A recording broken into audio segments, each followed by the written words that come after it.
All right, here we go. Salute y'all. I'm getting ready to set this up for us.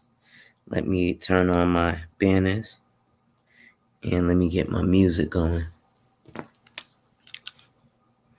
See what I want to listen to right quick.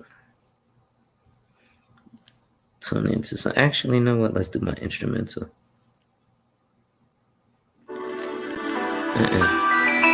Go to my soundbar. There we go. Is my soundbar on? There we go.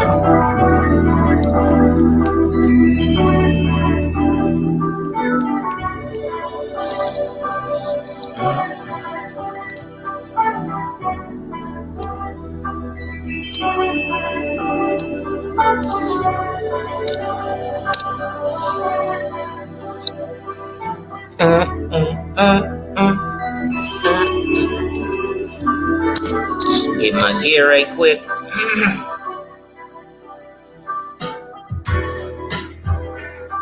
Yo, yo, yo, yo, yo, yo, yo, yo, yo, yo, yo, yo, yo. It's your boy, the insurance junkie, your fiduciary fella, the all-star advisor, Alonzo Hall. And I return today to whap and tap on your head with some very important and poignant discussions. You see, today I was actually talking with my man, Pastor $40, and we actually brought up some very poignant people and some very serious situations. So one of those situations that we were looking at, and I'm going to turn the music off in a little bit. I just like to have it vibing in the background. But one of those situations that we were looking at was the spiritual value. And shout out to DS1, Sheep Stay Sleep TV, and the A-Game Nation.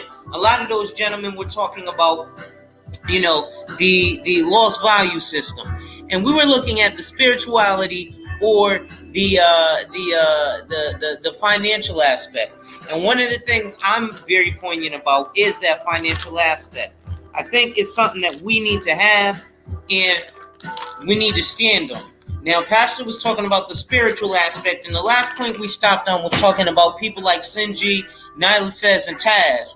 And my thing about it is, like I said, Taz is doing no harm in the manosphere space.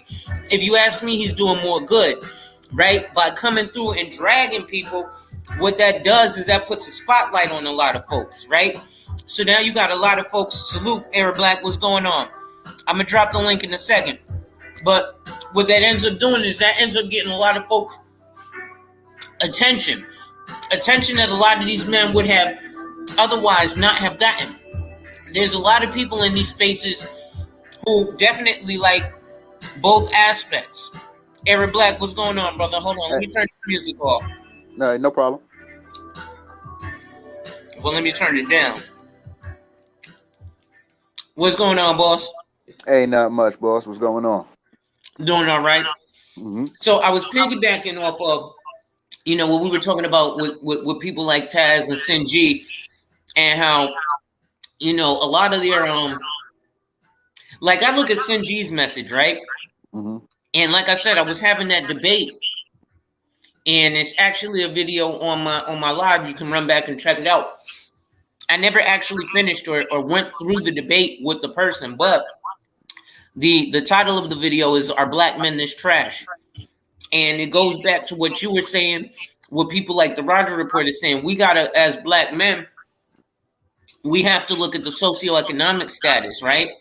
And when I did this debate, and I did a lot of my studies, a lot of the stuff came from like the Brookings Institute or, you know, established places. And one of their big issues was a lot of the socioeconomic problems and the problems in Black America stem from socioeconomic status and the fact that Black men are at the bottom. And when I look at that, I look at why are Black men at the bottom socioeconomically? And there's a lot of factors to that, right? Right. But the Brookings Institute study showed that Black men who are born in the lowest fifth of economic situation have the highest recidivism rate or the highest rate of remaining in that lowest fifth. And a lot of that has to do with being Pookie and Ray Ray, right? Because what's the big thing in the black community with people under 30? You got to be gangster, right? Mhm. But if you go to the rest of the planet, if you leave America and you ask what a gangster is, the first image that pops into these guys' heads is a man in a tailored business suit that makes decisions that affect a lot of people's lives. It's not a dude in a sweatsuit with 300 chains on that are made out of aluminum that supposedly costs more than your house. You see what I'm saying? Mhm. So we have to even look at what our heroes, our role models are. But go ahead, bro. No, I'm just listening to a lot of different points that you're coming from with the Pookie and Ray Ray thing, with what we think is a gangster, social economics, where we are in the ages of 30. We're coming from the lower rung of things, you know what I'm saying? And we're more likely to stay there. So I'm just taking in all those different concepts, and like I'm agreeing with all of them. The thing is, for black men, we're not in the infrastructure like that and tied into the system, which most Negro Europeans would want to do. And if you're in the top rung, and if you're not in the, Pookie and Ray Ray situation, or poor, but poor class, and you come up as a young black man in kind of a middle or upper middle class, you're not so apt to become a gangster. Right? You're more apt to go to college, or get a good job in pharmacy, or somewhere in the infrastructure of the United States, of your system, which is working in the hospital, working as a cop, a fireman, some of the big, within the infrastructure, great jobs, great career jobs, things of that nature. So coming back to all black men, or Pookies and Ray Rays, in this kind of thing, like those guys that are in those positions are good. Like the guys that are in the infrastructure, the guys who aren't, or which are the large majority, are not. So they're scrambling. They're living a life of scrambling, not being educated, not being able to therefore, work their education into making it pay off economically. So a lot of that now falls back on what they're able to scramble up, and then who they're able to partner up with. And so that's where sex and relationships comes into a lot of play within black men, looking at 100% of us and what we go through. No, I completely agree with you. I see here Wiley has a new mindset about Pookie and Ray Ray. I have a mindset about Pookie and Ray Ray myself, but I was a wannabe Pookie and Ray Ray. I like I said, 2008, 3 days before Mother's Day, I got shot 5 times in front of my mother in Winston-Salem, North Carolina, right? But I had no business trying to even live that lifestyle. I came from a single mother, whatever, but I was always a little special. I was in the talented 10th program or talented and gifted programs in elementary school. But then what you're saying, the gifted people, or the regular life folks, right? In Black America, when we get to those levels, we still ain't black enough. So we have to go, shucking and jiving, get a mouthful of gold teeth, drive a Mercedes Benz, and drink Hennessy. Right, that's the feeling. Like you talking about now, going back to women and stuff like that, and Well, not even just women, men too. Well, that was just for no. I'm saying you getting into all of that for women. Oh, like yeah. To get, you know what I'm saying? So we're going back. We're going back to the root. To the root of it, like, you know what I mean? Because you could still get women, but still be having your you're saying your world spinning correctly and still get the women. So why was the root of it felt like you had to go back and play that role to deal with those women, or to, it goes back to you wanted to attract a certain type of woman. Well, yeah, exactly. I mean, but here's the thing, right? More guys are going to be physically attracted to my homegirl that I was telling you about than they would my wife, right? Unless you in the tig old biddies, then you're definitely gonna go after my wife. But listen, man, them bra shopping. She's what, 42H? She got some jugs. Oh wow! Yeah, definitely. That's super. Yeah, but you know, I'm not trying to put my woman on blast. She always be like, I don't like you running around the manosphere telling people I'm fat. Well, bitch, you fat. What you want me to do? But I like it. You mine. Yeah, but I You like good it. You with me. mine. You Don't good with nobody me. else got to worry about it. No, nobody else got to worry about it. You good with me. You know, but So, I understand where she comes from. That that's a woman thing.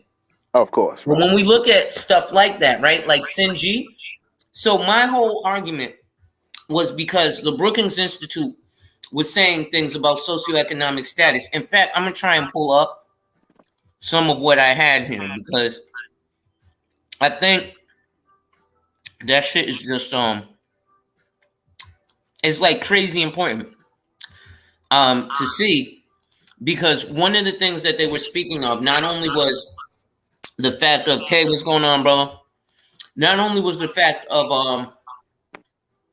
hold on, let me drop this link.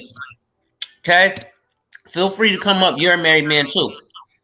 Eric Black, I don't know if you're married or not. Generally, this is only reserved for husbands, but this was just following up from what we were talking about earlier. So you're Right. free to stay up here. Oh, okay. Appreciate it. Yeah.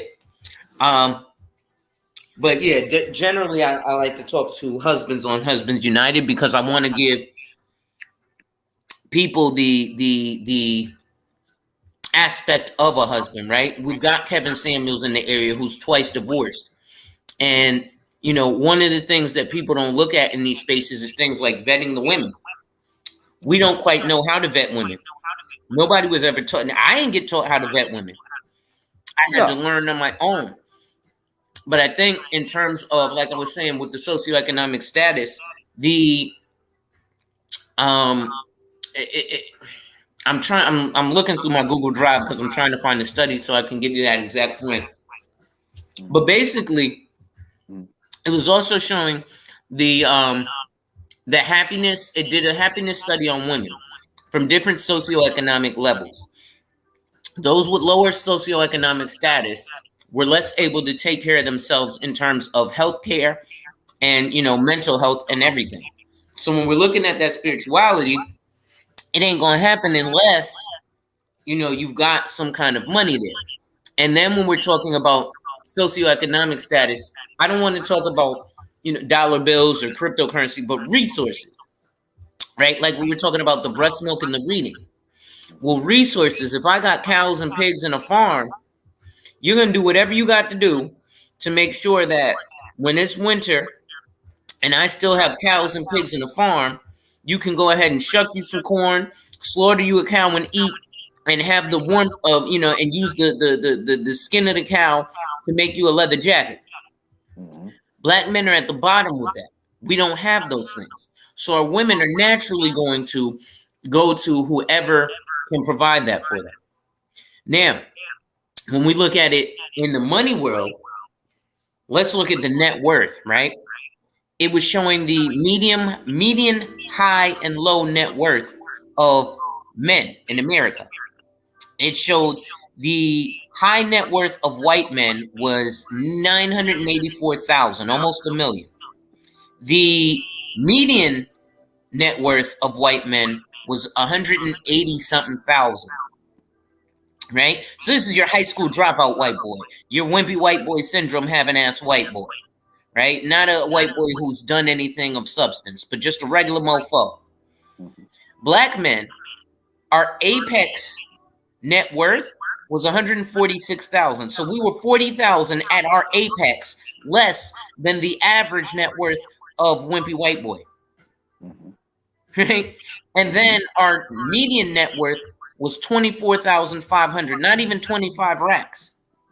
Now, the Hispanic were 36,000 and others were 75,000. These are the median, not the high incomes.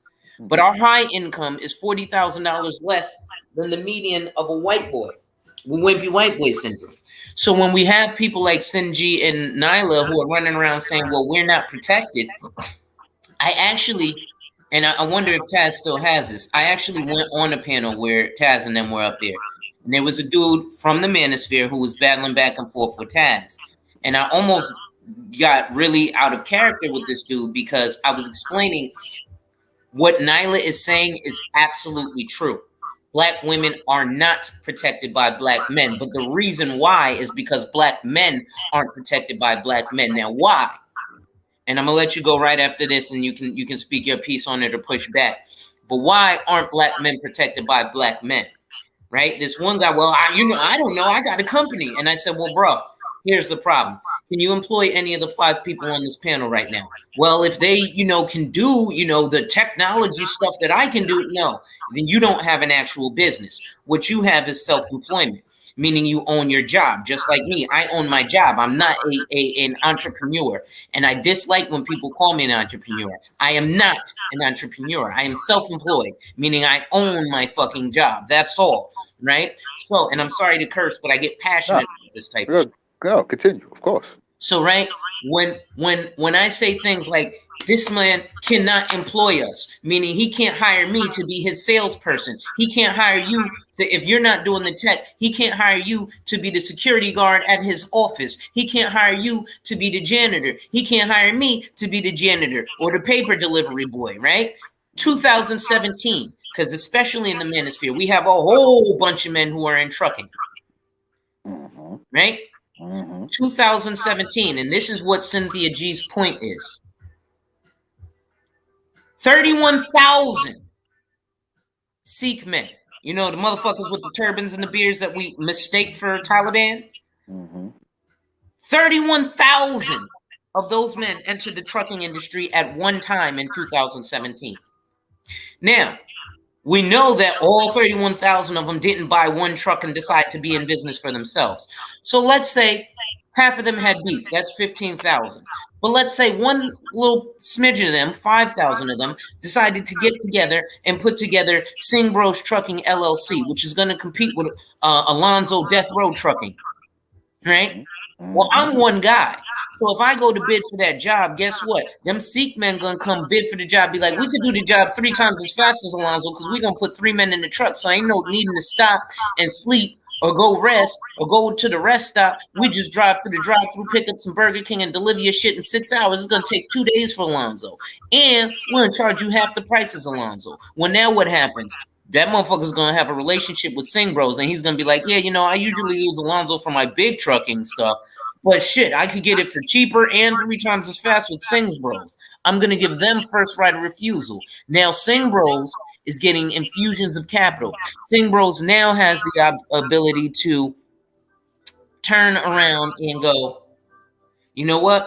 My brother wants to start a YouTube channel. Let me put the money behind him so he can buy the right podcast equipment and Here's $5,000. Go do it.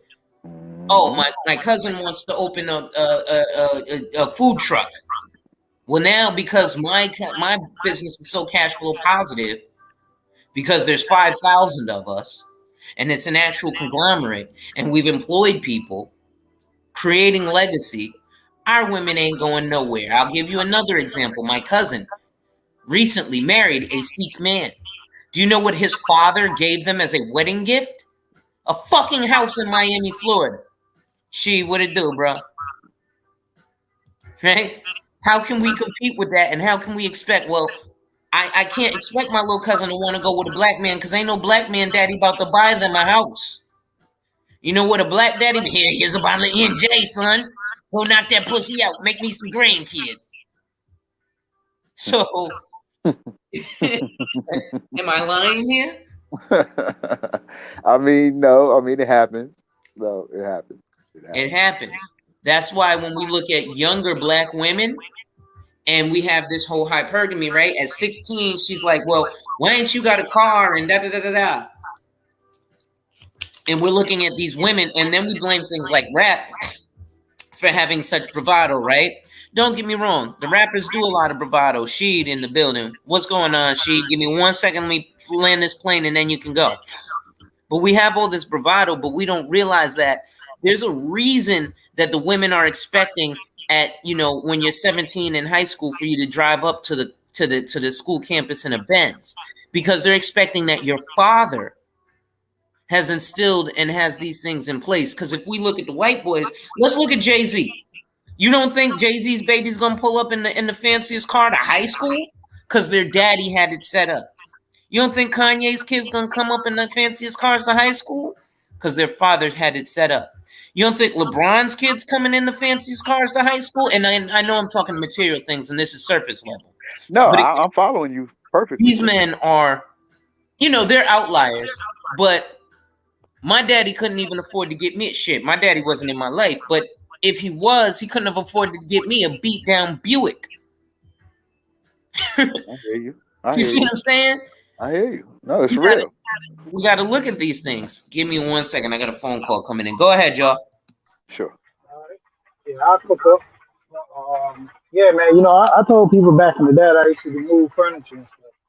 So, knew this dude. He's the VP of Lowe's in North Carolina, a white guy, and it was crazy because his son had just graduated college, and when he graduated college, his dad had a Benz for him, which his sister, you know, she was in high school. I think she got her little Chevy, I think it was a Toyota. She had a Toyota and everything. But the dude got countless times of failing out of high school. I mean, out of college and everything, switching majors, but he ended up still graduating. You know, and then converted over to this black couple. The black couple, son was I think 17, going on 18. I think he was either a senior or was finna be a senior. But the sister, she was just coming into high school, ninth grade. She had an X1 BMW. The brother, her brother had a 745 Li, and the dad had like a 528. And the mom, she had the I think the 645. All of them had BMW, and dad was well off. The mom, she worked, she did her thing, but she was part time because she mostly dealt with the kids and stuff. But now they got of age to the point, she was still working at part time because she was trying to keep the family structure intact and all that. But when it came down to it, like when you got the money, look what you can do for your kids. And that's what I laugh, a lot of times because if you're in a proper situation, I mean, seriously, what do you expect to do for your kids more than for yourself? So, having that mindset of getting things together, having kids, you know, I can't wait till my youngest kids go to high school, man. They get in the car great. I couldn't wait to be 15 years old pulling up in school. Like as soon as my twins, both of them getting their own separate cars. It's gonna look foolish both of them driving to school separately. But by then they're gonna be in sports and stuff anyway. But like, hey, they get their own cars at 15 years old, going to get the permit and everything. By the time they're 16, they driving on their own. Hey, you gotta instill that value in them now. But that's that plug, man. Where you want to shine a little bit, you do it to your kids now. I can go get some nice things. Like I tell my wife, I can get you that Mercedes all day. I can get you that BMW all day. But the maintenance is where I stand on that. I don't want to pay all that maintenance. On fixing those cars once something small goes wrong. $300 to change the light bulb. A tire blows out, you got to pay the 1,500 or something to change the rotors and all that. That's not loan. You give it $200-300 run flat tire, or just some all season tires at that price. I think run flats are almost five something better, but just the regular seasonal tires, almost five summer tires. See, a lot of people want the glitz and the glamour, but they don't know what it costs to keep that up. Like what's his name? T Pain. He got a Bugatti.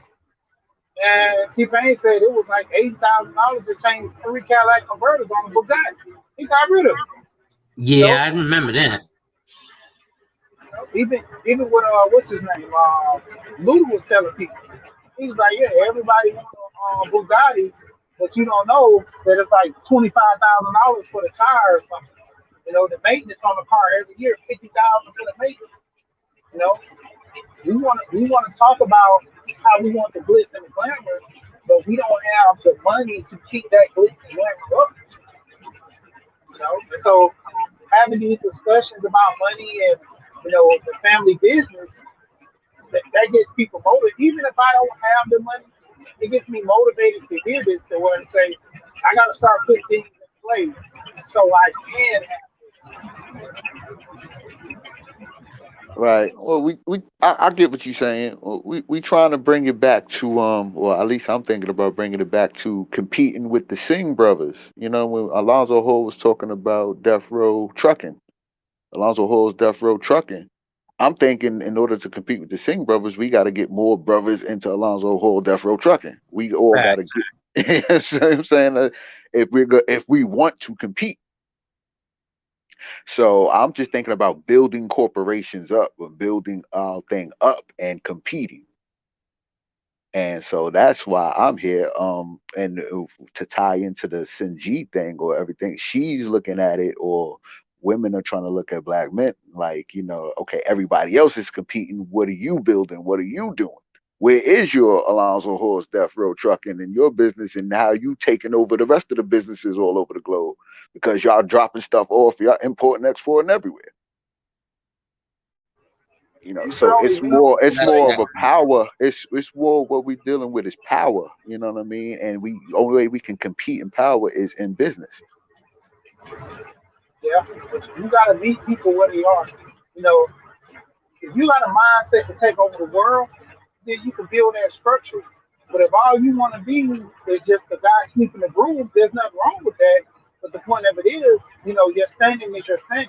You know, because like I say, if we have a black ecosystem where it's all black, who's gonna take out the trash? You know, everybody can't be beneath taking out the trash. You know, Well, so if some of everybody's them not. do it, Mhm. go ahead.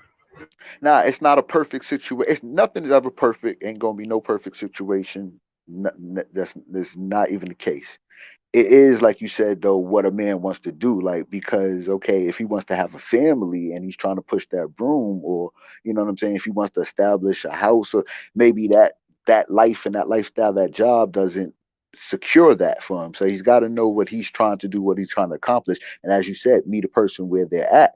Definitely you're already at where you at personally, whether I die today or live tomorrow or whatever, you're gonna be at where you at.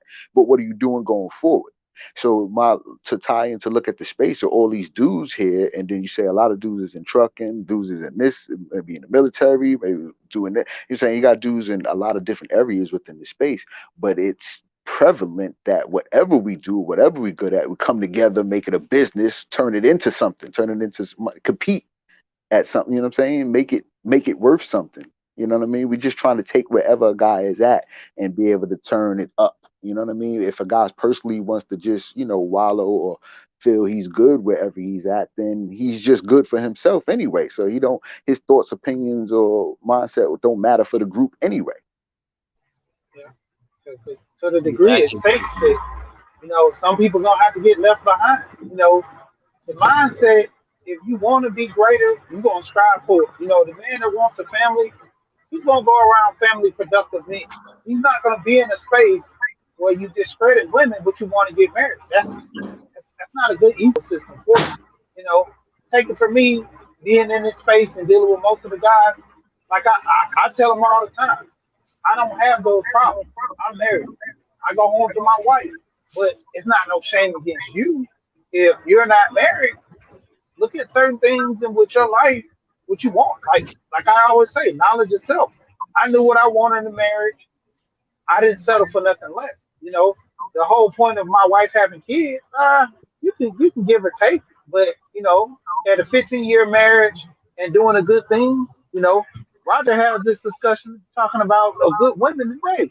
But the point of it is, what is your definition of a good woman? See, everybody has a definition which they predicate off of somebody else, but what's your definition? Because my definition was a good woman, it wasn't found in a woman that had kids, but just so happened it was that lady who had kids that gave that scoping image. And I tell guys, I don't promote marrying single women. I promote marrying the best woman for you, the best woman Mm. for you. That's what I promote. I promote if you find a woman and she's a great woman, stop looking at society standards because that's what we lose at.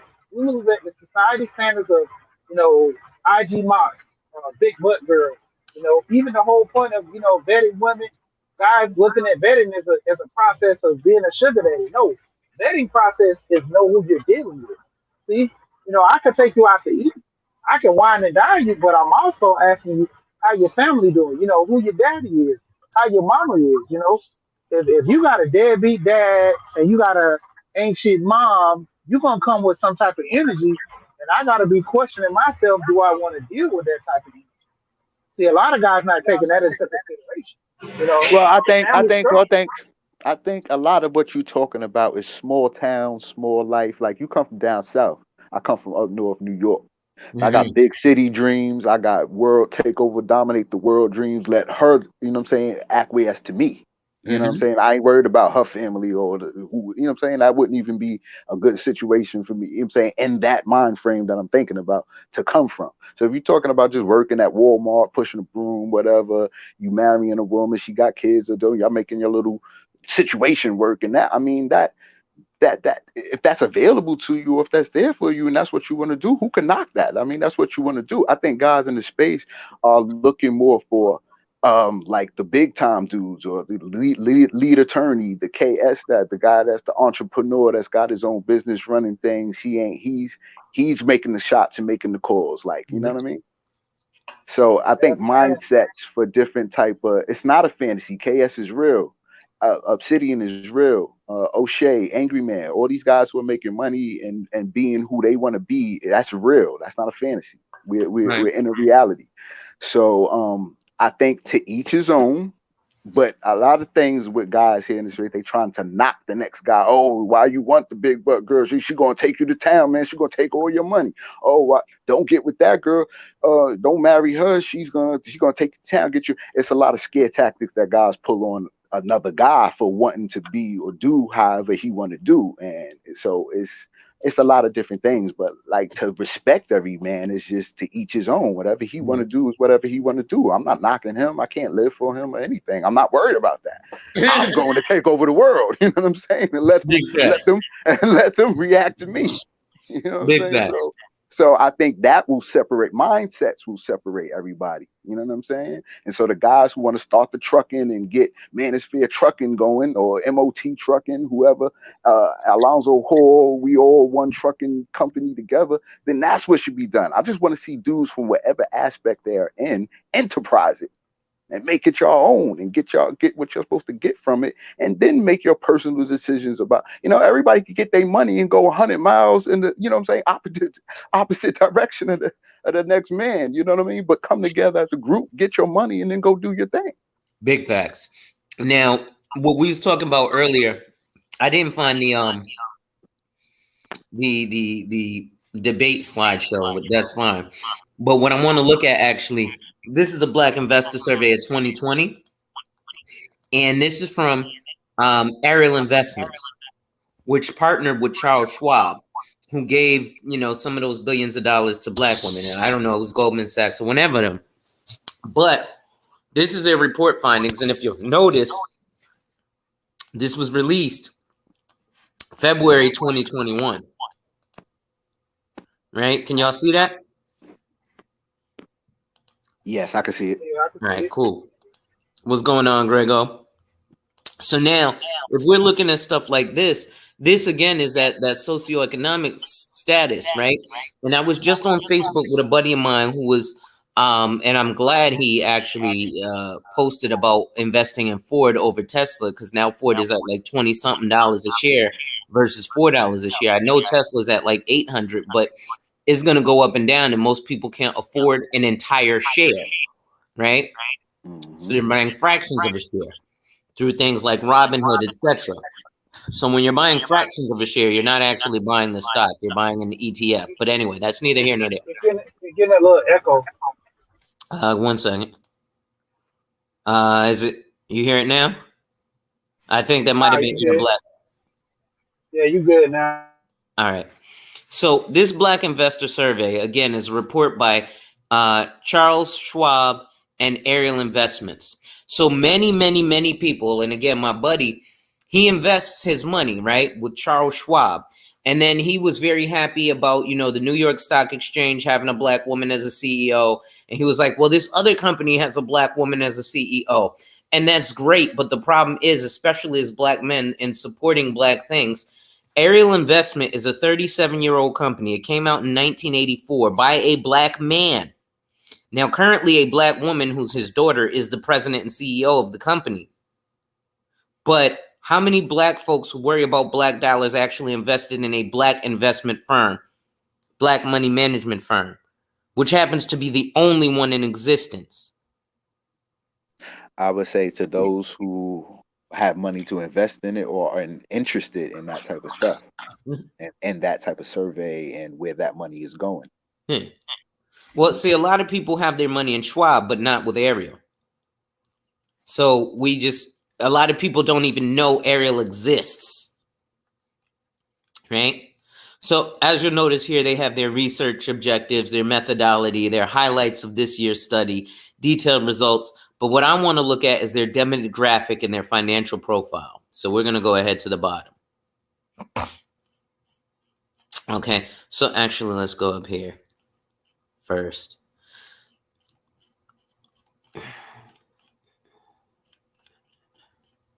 So we'll start actually before financial advisor usage.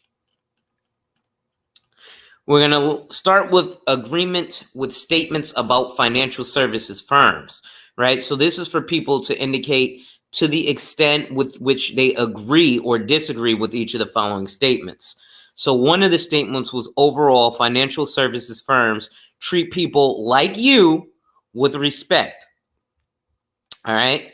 So in Black Americans, we have about 20% who strongly disagree. Okay. And 45% who very much disagree. Now we have almost 35% who agree that they're being treated with respect by financial services firms. Look at the large difference between Black Americans and white Americans. And this is last year. Like I said, this was released February 2021. So this is brand spanking new. You can't really say it's old and outdated. We ain't even out of 2021 yet. But 62% of white Americans feel that financial services firms themselves treat people like you with respect. Okay, so we don't even think that we're respected by these financial services firms, which is why we go into things like cryptocurrency heavily, or we get caught into scams or schemes. I won't say scams, but schemes that aren't completely beneficial to us with things like Forex, right? We'll use platforms like Tradera or something else, which is MLM, because MLM is really what rapes the Black community. And the next time somebody talks to you about Forex, ask them if they have a Series 3. If they say anything about a BMW, the conversation is over. Because the Series 3 is a securities license. The Series 3 and the Series 4. Your futures and commodities licensure. So you can sell foreign exchanges. But again, we don't even know about half of this stuff. You see what I'm saying? And what's Grego saying here? Absorbing the knowledge and feeling the optimism. No doubt, brother. And y'all can always, hop in at any time if you got questions or anything. I know I like to hear myself talk a lot, so I dominate conversations. So it's all good. I'm just trying to absorb the statistics and how that affects us. Because I know as Black people, we like to be our own. It's like how we get into the drug game. We like to get our bundle, work it, and make it do what it do for ourselves. You know what I'm saying? Right. Other than that, we're joining somebody else's corporation or Walmart or BJ's or truck, whoever is hiring, you know what I'm saying, trying to get the best money to, and get that type of thing going. So it's like, but do these things garner respect? And you're talking about, are we respected? And so this is where I'm like thinking we have to get into the higher and upper echelons of trading and service, trading different commodities and getting up into the upper echelons of financial services and just the things that we can, just showing that we count in some way and Yeah. getting that respect, you know? Yeah. So I'm just trying to absorb all what this all means. It's all good. Mhm. So again, here it says this question: financial services institutions are not trustworthy, right? So 45% of white people strongly disagree. Now, it's not that different with black folk. Only 32% strongly disagree that financial services institutions are not trustworthy. And again, you know, they're pretty even, 23% to 20% that agree that financial services institutions are not trustworthy. Now, we're going to look at the importance of racial diversity for investment companies. This was taught to me when I worked at a TJ Maxx. And my manager, Mr. Wilson, was a black guy. And I was getting all my homeboys a job. I was like, yo, son, let's leave the streets. Let's not even try and go into the streets. Let's go ahead and go work at this freaking retail store. Yeah, I know it's not a bunch of money, but when we was out there selling coke, we had an arm length of money, but we could only spend $4 a day on Chinese fried chicken wings because the rest of that was re-up money that we had to give to Rico. Right?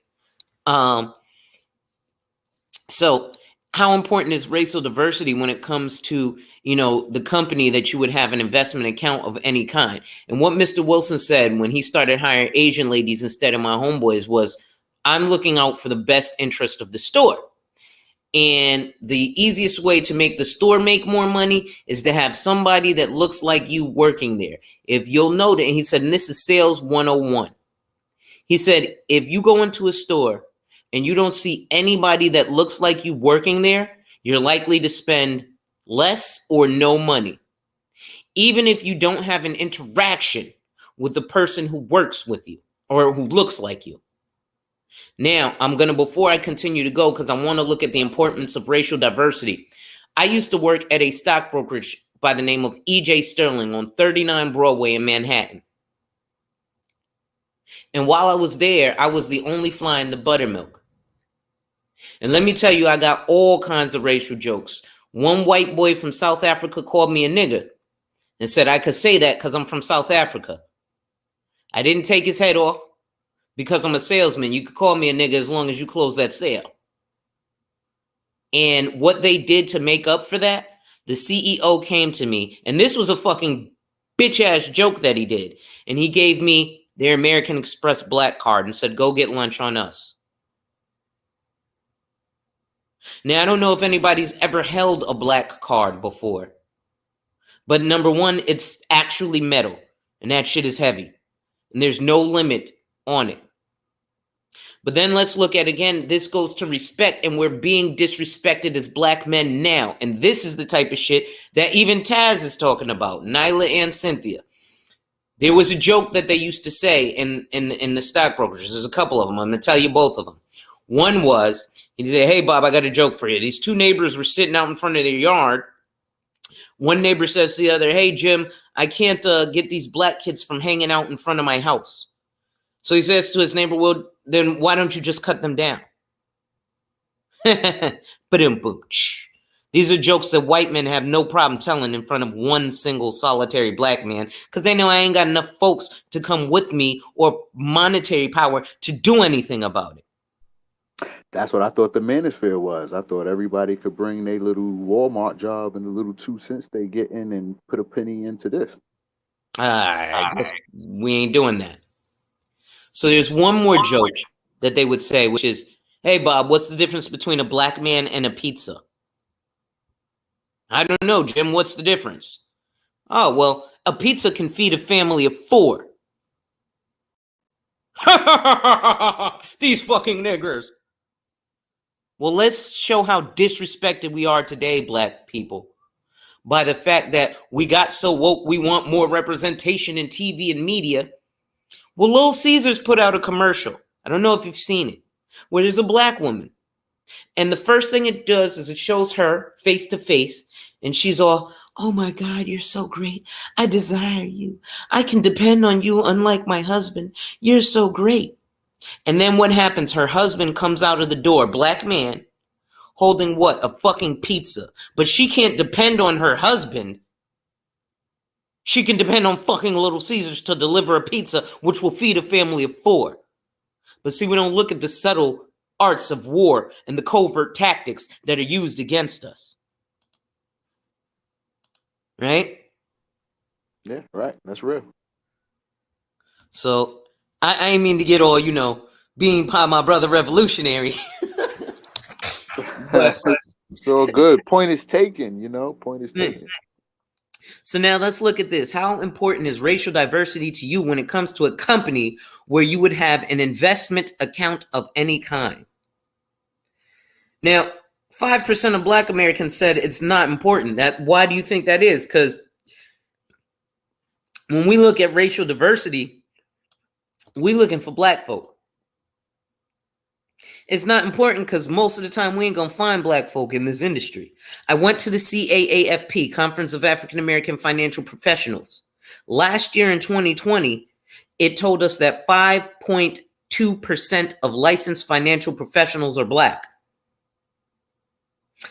This year in 2021, 6.7% of licensed financial professionals are Black.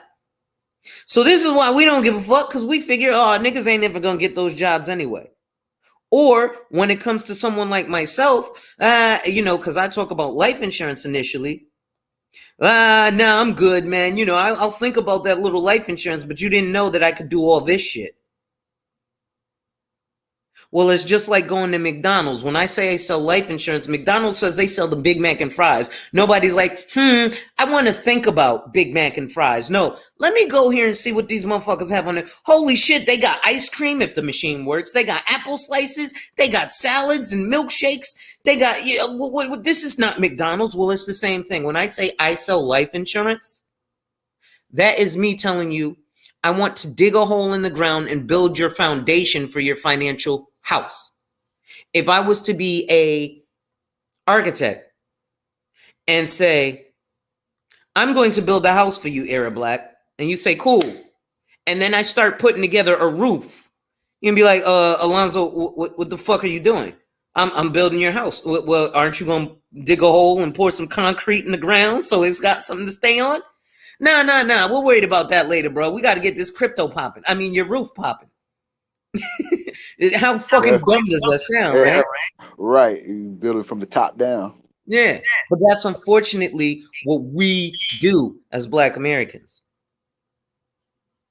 And again, when 6.7% of us are licensed financial professionals, it's hard to get that message out there, right? But you see, white Americans is very important. Somewhat important is 43%, but 30% is not important too. But if you'll notice, Black Americans, we really, really, really want to see somebody who looks like us. Absolutely. Which is probably why we don't have a lot of those investments. Also because we cut ourselves off from generational wealth. Yeah, go ahead. I think because there's two type of Blacks. There's a cultural down home barbecue, keep everything going from the home base Black, and then there's a striving for more forward, upper echelon driven other type of, live, which, and when you go. Oh shit, did they get you? The Borgs got you. Oh, the Borgs. Yep, the Borgs got him. Yep, the Borgs got him. All right, he'll be back. While I'm at it, let me just take a look at some of these comments here.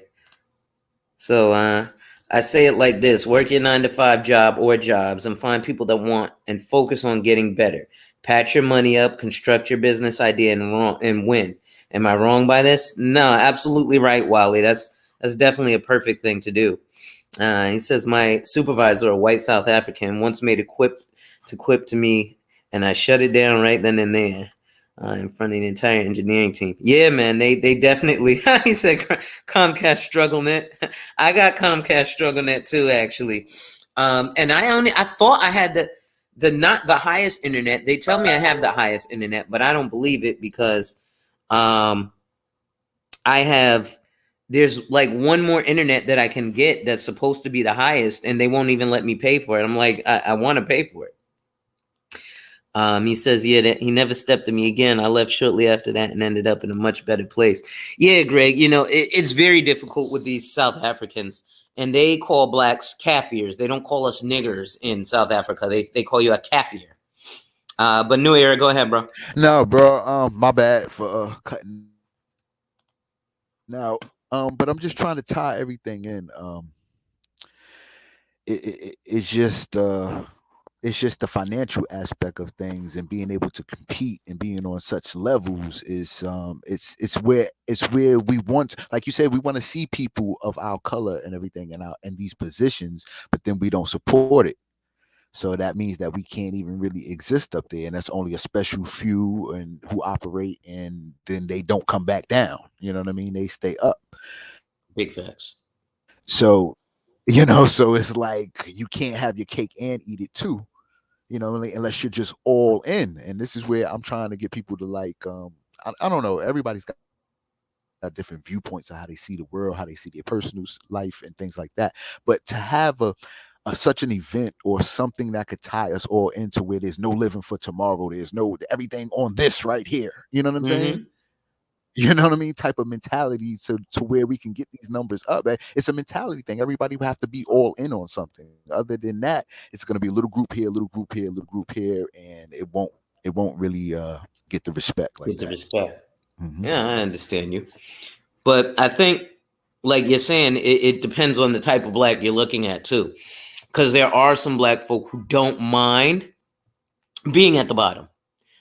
And those are, a lot of us call those the victim Olympics. Those people who, because don't get me wrong, right? Welfare, Section 8, all that is good as a stepping stone, but don't let me hear you've been on Section 8 for 19 years. You know what I mean? Like, why? Because it was easy and available. That's more like a women's thing. Yeah. Guys are usually attached to the women that's on the section. Well, yeah, I know some He's not. homosexuals too. Right. So a guy is men are pretty nomadic wherever their woman is he's at, unless he's got his own dreams and visions, and he's going to be springing off and doing his own thing anyway. But we're talking about a group effort or something that everybody can be into to get that thing up and to be that face and be that thing that we're competing with every other race and every other thing. So it's just the aspect of guys got to just look at things like, hey, look, this is all we got. This is what we have to get into, because this is the focus and this is where we want to be. We have a goal in mind and accomplishments to reach. Right. So that's back to the mindset. Big facts. So I'm going to pop here right to advisor usage. And again, this is a Charles Schwab and Ariel Investments survey. So this isn't numbers that I just created. And this is from this year. So it says financial advisor usage, which is why I wanted to talk about the American College of Financial Professionals, or excuse me, the Conference of African American Financial Professionals, and the American College of Financial Services. Because we're going crazy over the president and CEO of NICE and da-da-da. But the American College of Financial Services president and CEO, George Nichols, black man. Black man. And nobody has said anything about it. Right? But let's look at financial advisor usage. So it says, do you currently work with a financial advisor, or do you plan to work with an advisor at any point in the future? Right? And so Black Americans, 21% of us currently work with an advisor. 24% of us plan to work with an advisor. But 55% of us don't work and don't plan to work with a financial advisor. I've got plenty of folks. I got a homeboy who runs around Gucci this, Fendi that, right? So I said, yo, bro, we got money. So I sent him an illustration for an annuity. I said, look, normally the minimum is $10,000. I said, but you balling. Every time you turn around, I see you in new Gucci, new Balenciaga, new high-priced, most of the time looking like garbage-ass clothes because they're expensive. So put $25,000 away once for your retirement. You know where he returned and said, nah, man, I like control. I'd rather do it myself. Nigga, you don't know what the fuck you're doing. So then he should pay you or a financial advisor to help financially advise him where he should put his money, right? That's the whole key to a financial advisor. And you have to pay them. Well, here's the thing. You do have to pay them, but not all the time. So there's different structures with financial advisors. For example, I'm a basically what they call the hybrid, right? I charge fees and I get commission. Some will be fee only, meaning they only charge you a fee, but then they won't put you in the product and or service. They'll tell you where to go to get it, but they won't put you in that product or service. And then there's commission only, who they'll do everything for free, except for when they sell you a product, they get a commission off the product. Now, actually, I'm glad you mentioned that. Generally, I do things based off commission because most people really can't afford a financial advisor. Like I charge $100, right, to sit down with me. And I'm going back up at the end of the year, back up to 300. But I'm trying to make it a low barometer of cost for folks to get into. If I told you the actual price that most financial advisors charge for you to come sit in their office for an hour, I'd have niggas lined around the corner right now being like, yo, Zo, I need to sit with you. So I was solicited by someone who was trying to help me get more clients and set up like appointments and stuff. He was like, what do? You charge like most advisors. A guy comes to your office, you charge him $2,500. And then I was like, what? No. The demographic I'm going at could never afford that. Well, how's your marketing, your promotion? Do you have a card that says financial advisor? Do you have a firm? Or you know what I'm saying? All these little different things. Like you're just private practicing, entrepreneur, private practicing, just trying to do your thing, because you can get financial advice from anybody. But usually if I'm thinking financial advisor, I'm thinking he can get me into some industry or get me into he can tell me something I don't know to help me get some more money. Oh, okay. I don't know if you can see that card. Yeah, I can see it. Okay. I can see it. So my office, my real estate office is on 260 Madison Avenue. Okay. Got you. So my insurance office is in Long Island City.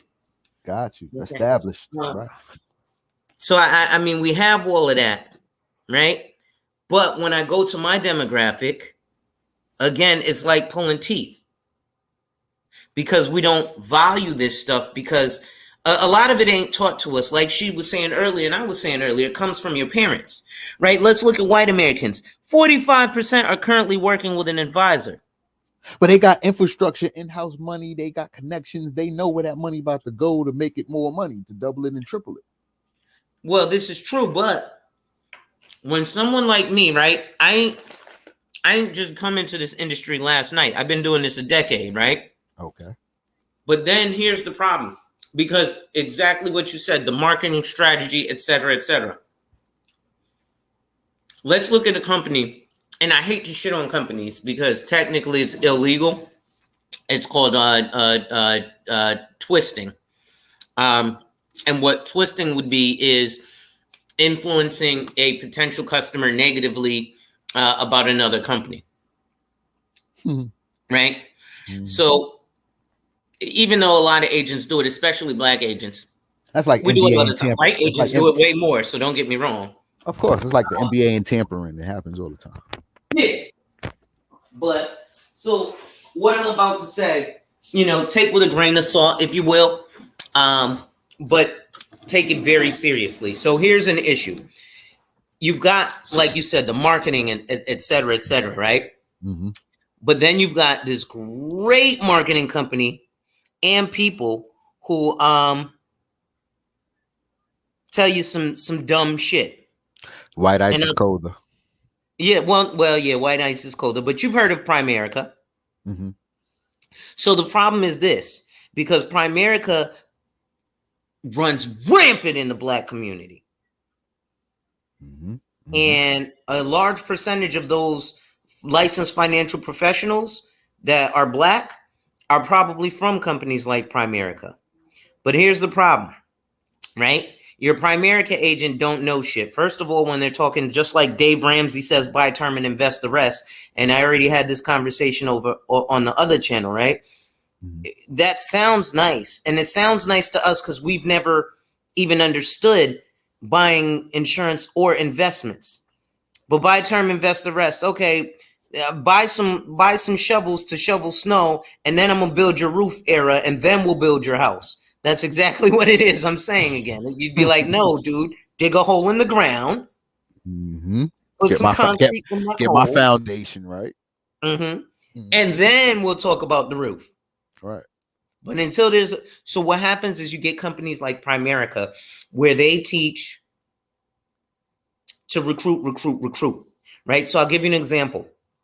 I last year came close to being in what's called MDRT, top of the table qualifier, right? So MDRT is $1 Million Round Table. It's an industry award for financial professionals. It's the top 1% of financial professionals across 75 countries. So this ain't like some little shit, you know what I mean? Okay. People with Primerica, the company itself, is not invited to the MDRT. Do the paying customers know that? No. Okay. They're never going to know that because the marketing and promotion is just about the glitz and glamour up front. It's just like watching a commercial. Ooh, okay, go on. Well, no, I got it. Mm-hmm. But again, and the reason the paying customer doesn't know that is because twisting, right? So as an MDRT qualifier, we have to be above and beyond ethical, right? We kind of got to let you slap us. You can't alert them to that. Well, I can in essence, but again, most people are already tricked off by the power, right? Just like Dave Ramsey. Mm-hmm. People are tricked by his power. Now, Dave, you're familiar with Dave Ramsey? Yeah, I've heard of him. Okay. What's his big thing? Just like Sue Zorman, buy term and invest the rest. Right. Right. And why do they tell you? Well, these insurance agents, they get so big commissions. First of all, the insurance company pays my commission. So why do you give a fuck about my commission? You don't pay my commission. Now, when you deal with Sue Zorman or a full advisor, right? This is just on the life insurance end. But if you're dealing with a full-fledged financial advisor, such as myself, right? And I put you in, let's say, a mutual fund. Guess what? You're going to get charged 2 and 20 fees. Do you know what those are? Wow. No, okay. I don't know. I'll break down what 2 and 20 fees are. So with life insurance, and this is why I feel bad for people who work with Primerica, because in this insurance industry, this is about residual income, right? I don't give a fuck what I sell you today. You going to keep the policy for 10 years? Well, that additional 9 years, I'm getting paid off of you keeping the policy. That's why I got into this industry. Right. It keeps on paying. As long as it keeps on paying. It pays me. Yeah. Mm-hmm. So you pay your policy. Now, obviously, I don't get as much as I did the first year, every year after, right? I might get $40 off of your policy after the first year. I might get, $1,000 the first year. And then every year after, I get $40. But guess what? Mm-hmm. That $40 is $40 I ain't had to do shit to get. Right. It just makes perfect business sense. It just makes perfect sense. Like you're going to get paid off of him. As long as he's getting paid, you're getting paid. As long as he's paying, you're getting paid. Exactly. Now, the next aspect to that is when they talk about the commissions and fees. So 2 and 20 fees. So let's say you buy a mutual fund from me. I'm going to charge you 2% of your net worth every year. Now, just like life insurance, once I sell you the policy, we don't have to have contact ever again. I still get paid. Right. But generally, I'm going to do a 2-year review. Checkup review, okay. With a mutual fund, you purchased a mutual fund. You're like, all right, my mutual fund's performing. I'm done. See you later, Lonzo. Well, I'm going to charge you 2% of your net worth every year as long as you have that mutual fund. Right. Oh, plus I'm going to, because I told you 2 and 20 fees, correct? Right. So 2% of your net worth, 20% of your capital gains. So that's two different ends that you getting money off. That's called 2 and 20 fees. So what is 20% of your capital gains? Because I want to break this down to the simplest form. Not that people don't understand, but I like to talk on a third grade level so that we all have the exact same understanding. And this way, the next time you go talk to a fast talking financial advisor or insurance agent, you can actually be informed, right? Yeah, I'd like everybody to come to me, but I'm not everybody's cup of tea. But if I can educate y'all on how to not get fucked over, you'll either come to me or send me somebody, or somebody will come my way. So absolutely, because you're protecting now. Exactly. So peep this. When they do the 20 fees is 20% of your capital gains. So if you earn $1,000, oh, you gotta pay me $200 off of that. Right. I was gonna keep it even smaller than that, 20 off 100, but you got. Well, yeah, 20 off 100. Whatever. You make $100. Mm-hmm. You gotta give me $20. Oh, by the way, Papa Joe Biden, with a lot of his tax plan, he's gonna do almost 39% capital gains tax. So right off the top, $100, $39 plus my $20. What does that leave you with? You see what I'm saying? It's a fleece. It's almost like a fleece thing. It's a big time fleece, right? Now, especially since I got you up here, I'm going to talk about a concept called infinite banking, right? And infinite banking is a way that you use a permanent life insurance policy as your own bank. I'll probably do the illustrations and stuff. I'm gonna try and go for a couple hours today. Plus the wife ain't home, so I've got the house free, which is cool because my wife went to the city today. She works in Manhattan in the financial district. Oh, okay. Yeah. I used to work up there in the Diamond District. Oh, yes. I used to love that area, man. 47. Yeah. Bro, I brought some $2,000 solid gold cufflinks, and then I never went back to that area again. And I lost them bitches. I don't know where they are. Oh, man. You never forget that. Yeah, I'm never going back to the Diamond District. Fucking stay the hell out of there. $2,000 cufflinks. And that was like the cheapest thing I found, man. I was like, oh, cufflinks, $2,000. Yeah, that's super, that's cheap, right? Yeah. But so those are the 2 and 20 fees you definitely want to be cognizant of. And you want to make sure that motherfuckers don't charge you fees that you shouldn't be charged. Like you said, you know, out of $100, Joe Biden taking 39, I'm taking 20. So let's see, 39, that leave you with what, $41. 41. Then I'm taking, so you got $21 of the whole shit. Like, wow. Okay. How do I win? Right. Where did I win at? And here's what's worse. Because if you are not what's called an accredited investor, you won't be able to get that capital gains tax, which is lower generally than income tax. So what happens is most non-accredited investors are being taxed at income tax. So basically, it's just like you worked overtime on your job and you're not going to see any of that money anyway. Okay. Again, I'm going to protect y'all from Primericans and all that shit because, you know, I think it's important. And the danger is when you run into this stuff, like most of us have no freaking clue about a lot of this stuff. Right. I mean, you should be like the foremost leader in the space on this and everybody should be turning to you.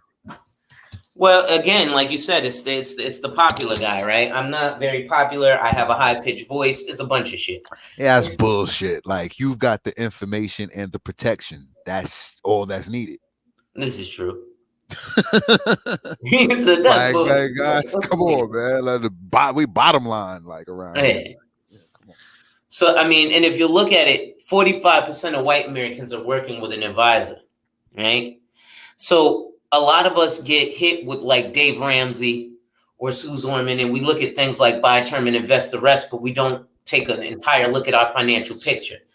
Since I've got attention, right, I'm going to actually do a lot of shit today. Because I've got the eyes of people and I love doing this. So this is selected activities driven by COVID-19. So this says as a direct result of COVID's impact on the economy, which of the following have you done or experienced? So cut spending and extras, 50% of Black Americans, while 41% of white Americans. So overall, motherfuckers was just not doing any spending, Black, white, or otherwise. But then to cut spending basics, almost 20% of Black Americans versus 13% of white Americans. So what are we talking about when we say spending basics? Maybe you went from buying that specific brand of bread that you like to now buying the dollar store version. Yeah, the knockoff version. You went right. Uh-huh. So then we look at dipped into an emergency fund. Again, almost 20% of Blacks, whereas it was only 10% of white Americans. Right?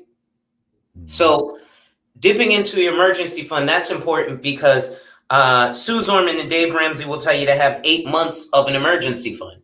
Now that I agree with them, but a lot of other stuff I disagree with them. And I'm going to show you all this today. Financially supported family and friends. 18% of Black Americans, probably because we were cutting spending habits and dipping into emergency funds, while 13% of white Americans. So very similar. But then delayed and deferred student loan payments. 16% of Black people versus 5% of whites. So that's how Joe Biden got them votes talking about student loan payments, because Black folks was like, oh, I'm going to borrow again. This student loan is killing me. Right. Borrowed from a family plan. And if you'll notice here, that's base 401k participants. So a lot of people have borrowed, again, 12% of Blacks, only 5% of whites. Borrowed from a retirement plan. You really don't want to borrow against your retirement plan. You know why a lot of whites probably didn't borrow against their retirement plan? Because they had things like life insurance set up to be an infinite bank, which I'm going to show you all that in a minute. Or ask family and friends for financial support. So it says anticipated financial situation in 21 versus 2020, right? Only 20% of Black Americans thought stuff will improve, and 50% of white people figured stuff would stay about the same, right? But here you have 6% of Black Americans who think stuff's it's going to get worse. But a huge amount of Black folks who thought, well, shit'll get better. So we're optimistic. But how is stuff going to get better? A lot of people were thinking it's going to get better because we had things like, well, now I have crypto. So I know things are going to get better because I'm going to get a bag from crypto.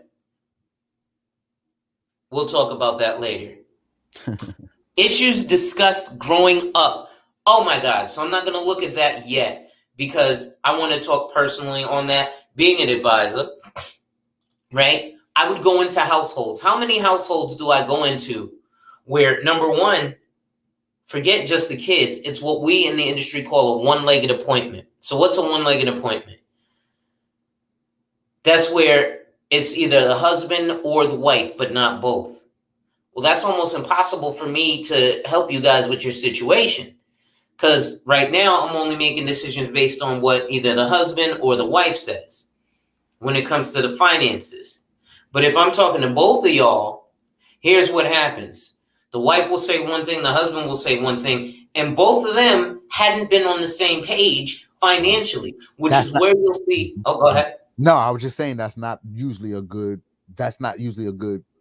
way to do things. That's not a good method of operation. You usually want to get one alone or the other, right? No, you want to have them both together. Oh, you do want to have them both, but you just said that they're not on the same page. It's going to cause even if they're not on the same page, it's actually best, because if you're separate, you're both not on the same page. Now I put together a financial plan for you, assuming that it's for your family. Right, where y'all all supposed to be on the same page. Right, but you're not on the same page. If y'all are both in front of me, you and your wife right in front of me, and y'all ain't on the same page, I got to be like, look, bro, y'all need to handle that. Right. Well, So, there's usually some households will operate where just the wife or the husband, one or the other, handles the financial responsibilities. Right. But in terms of handling them, you still need to know about it, and you still need to be involved in the decisions. Yeah, true. Right? Because especially what I do, right? What I tell people I do when I say I'm an insurance agent. Mm-hmm. I help you to identify and protect your lifestyle. Mm-hmm. Right? Mm-hmm. So again, if I'm building that house and I'm just sitting with your wife, well, I'm gonna build the house a certain way, but you wanted a man cave. Well, I didn't know you wanted a man cave. Your wife said you don't need those type of things. Well, I'm also paying for this, so I want my input. Okay, let me sit down with you. Okay, well, she ain't getting her she shed. Okay, well, she said she wanted the she shed. Why don't y'all both, if we all sit together, y'all can compromise. Well, he's going to get the he shed, and then this way, he's got his he shed, I've got my she shed, but we don't want a man cave in the basement, whatever it is. Right. You know what I'm saying? Right. But then also, all too often, I don't see the children when I come into these black households. Like I said, I've been doing this for a decade, man. Most of I got a boatload of clients in the Bronx and sex, money, murder projects. Right? Okay. I got most of my clients. I lived in Brooklyn, right? Okay. I lived in Bed-Stuy, Mm-hmm. right? Mm-hmm. Between Lewis and Stuyvesant Ave. Like I'm right there by Boys and Girls High. I don't know how deep into Brooklyn you are, but no, but okay, I got you though. I feel you. Like Best I'm all up in it. You know what I'm saying? Yes, indeed. Most recently out of Brownsville, never ran, never will. All right. So, but a lot of my clients are in the X. Now I'm talking like a New Yorker. A lot of my clients are in the Bronx, and Harlem. And the majority of them, vast majority, some of them were couples, but I never got to have that conversation in front of their children, which one of the easiest ways is to discuss these issues growing up with your children.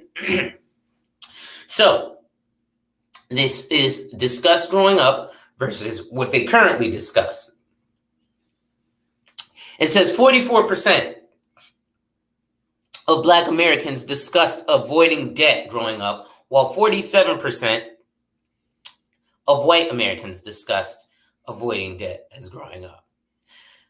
62% currently discuss avoiding debt as Black Americans, while 52% white Americans discuss avoiding debt with family. When it comes to budgeting, it was fairly even, 43% both Black and whites. I tend to say that's a little different. I think it's lower for Blacks, to be honest. But according to this study, and I can't dispute numbers, it's accurate. 61% now and 47% of whites currently discuss budgeting with their family, which is terrible. You need to be discussing this type of stuff when you're growing up. Home ownership, 40% of Blacks versus 46% of whites learned about home ownership growing up or discussed home ownership growing up. Now that we're adults, 57% of Blacks are talking about home ownership and 49% are talking about it as white folks. One thing that's funny is I had this conversation at 27 with a fraternity brother of mine. He was in his 40s. I was 27. He said, do guys your age talk to each other about retirement? I was like, nah, we discussing the latest Lil Wayne verse. What you talking about? Paying off debt, 39% in Blacks, 37% in whites. But when we're adults, 61%. It spikes. It only goes up by 10% with whites because they get a little bit of debt, but 61% in Blacks. So we're just getting into more debt. Saving for college, again, very even, 32 to 33%, but then 38% to 32%. And that goes into the fact that we have the Black women who are talking about they're the highest educated and highest degree holders. I actually, in my debate, did the study. Black women are the highest degree holders compared to Black men. That's all. That's it. When it comes to other women, Black women lag behind Latino and white women and Asian women when it comes to holding college degrees. So if we're going to talk about it, let's talk about it right and exact. Black women, when they call you the highest degree holders, that's only compared to black men. That's all. That's it. Okay, so it's not any others. Go ahead, bro. Nah, that was a good point. Yeah. And I like to stress that because that's one of the big things that goes towards us. So, salaries, they talk about 30% when we're kids, 47% when we're adults. Here's the big problem. Family wealth / inheritance. Only 20% of blacks are talking about it when we're kids. But when we're adults, 40% are talking about it. Now, let me tell you what the problem with that is. And let's look at things like life insurance, which build cash value, et cetera, right? I've talked to so many 20-something-year-old dudes who are like, man, I'd rather wait until I'm in my 40s to get life insurance. Now, recently, we have the Jordans that came out, the cool gray 11s, correct? And I don't know how much they are. I don't buy Jordans anymore, but maybe they're $600. So what you're saying, young man who wants to wait for life insurance, go ahead, Ariel, you about to say something? No, I'm listening. So what you're saying, young man who wants to wait for life insurance, is a multitude of things. One, a cash value life insurance policy grows at a 2% monthly compound interest rate, where your money market account, and I'm going to Google that for y'all, is I think Goldman Sachs, aka Marcus Millichap, and you're going to get 0.5% APR, annual percentage rate. So what does that mean? That means, young 20-year-old boy, if you put $100 away a month away in a life insurance policy, the very next month, if you put $100 a month, $100 into a life insurance policy today, next month, right, January 12th, 2022, that $100 earns you $2. You put $100 away in Marcus Millichap high interest savings account, aka money market account, because it sounds nice to have. You have to wait 1 year for that $100 to earn you 50 cents. Do y'all niggas want 50 cents a year or $2 a month? $2 a month. Okay. But yet we still run away from life insurance because Sue Zorman in Primerica and Dave Ramsey said, buy term and invest the rest. So it sounds nice. Yeah. Go ahead. No, it's just like the influence is so heavy. Yeah. The influence is crazy heavy, right? Right. Because now that you're looking at this, you're like, damn, I've heard that before and I thought it made sense. But now that you're telling me, that shit don't make no sense. Right. Right? Same thing, because I want to go further into it. So with a financial plan, right? Generally, when they say buy term, invest the rest, they're telling you to, number one, what is the rest? Because you didn't come to me with a budget for investing. So invest the rest of what?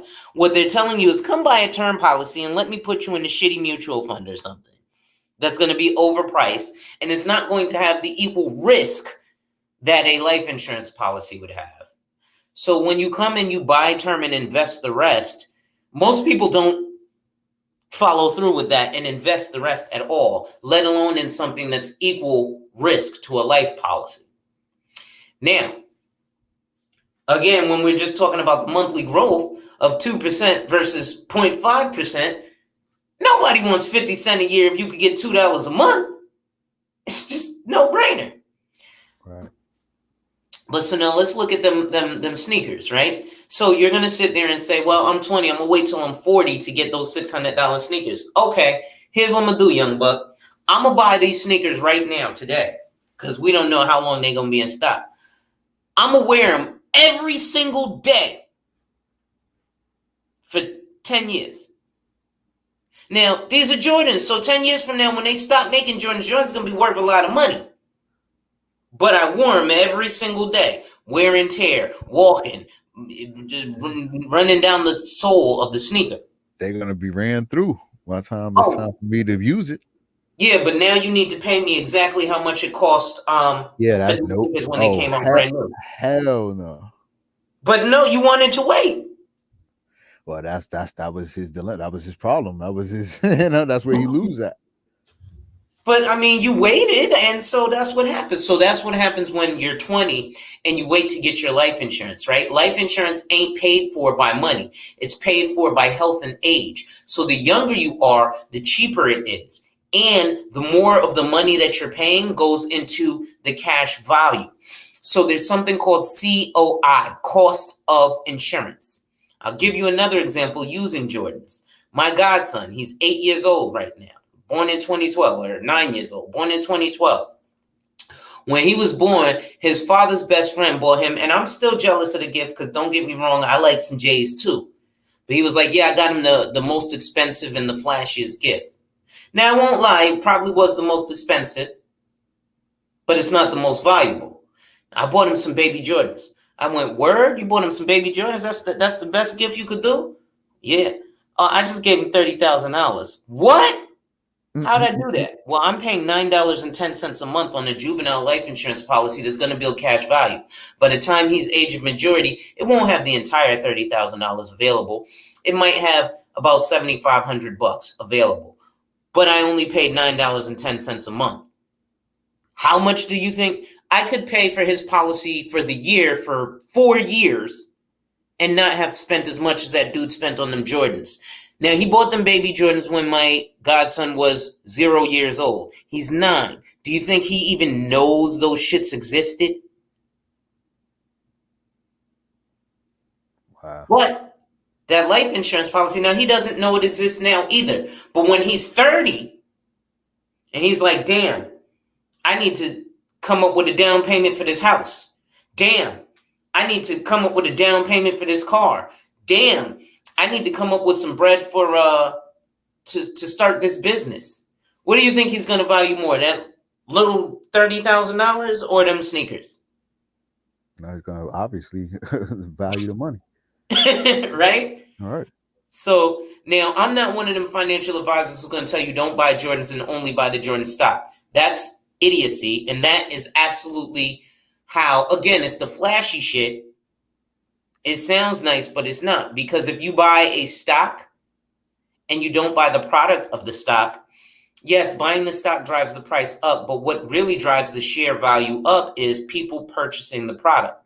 So I am one who says like this: buy 3 pairs of, instead of buying 4 pairs of J's a month, buy 3, and what you would save on that 4th pair of J's, spend on a financial vehicle, right?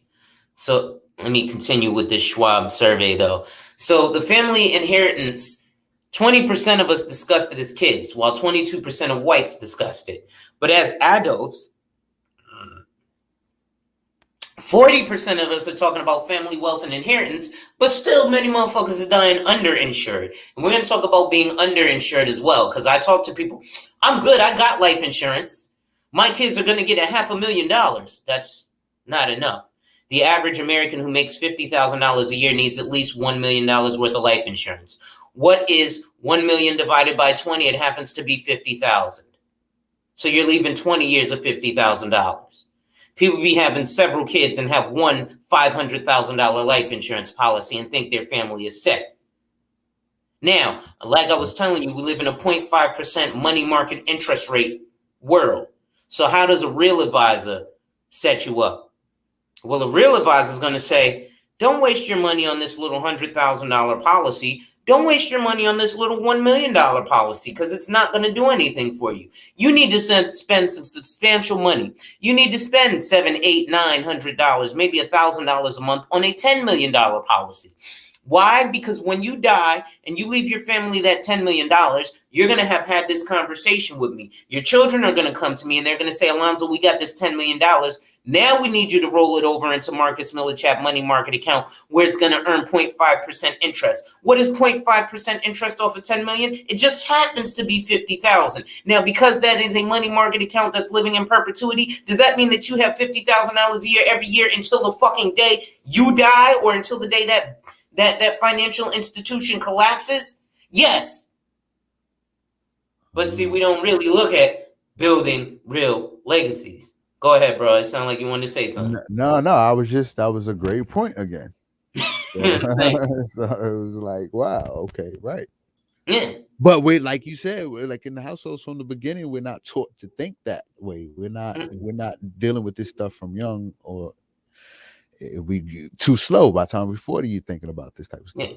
But see, now by the time you're 40, it's cost prohibitive, right? right, goes up. Yeah. It's just now more expensive than when you would have did it in your younger years, right? Yeah. So I'm going to look at the demographic and financial profile of a lot of the Americans that were in this study.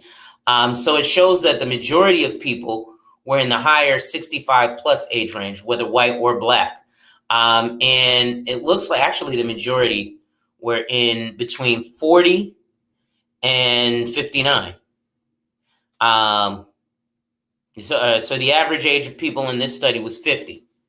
64% were female and 36 were male. I'm looking at the blacks, right? And let's see, 47% of these people were married, while 76% of them in the white side were married. 27% single, 19% divorced, separated, or widow, and 7% partnered. So now let's look at the income ranges, right? Because a lot of them were high school, some college graduates. 60% of us were employed full time, right?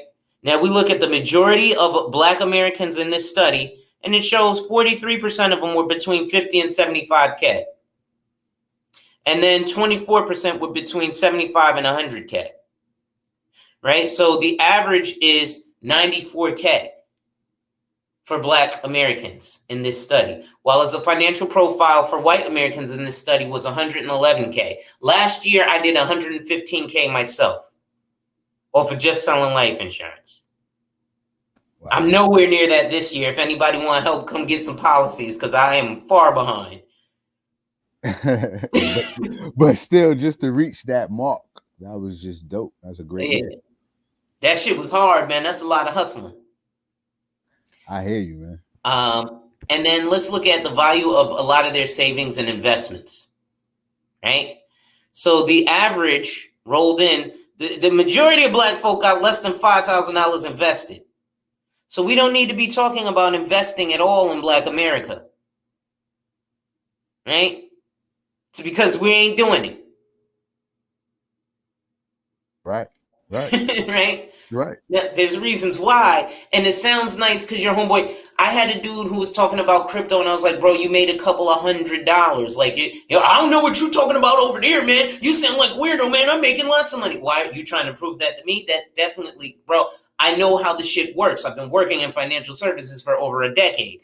People are making a couple of $100 off of crypto. You might make $2,000 here or there. But even Forex, they're not making that kind of money. I'm going to show you why in a moment. But here we see the average amount of investments for Black folks was 146K. More than double that for whites at 381K. That's a substantial difference. You know what I mean? Oh shit! Did I? I thought I closed it out. Huh? No, definitely. Nah, I see your points. Points. Let me add Sheed back in here. I'm gonna bring up But go ahead. Yeah, I just want to pardon me real quick. I gotta make a call. Go ahead, brother. All right, Sheed, what say you, brother? Yeah, man. I'm actually pulling something up while we at it.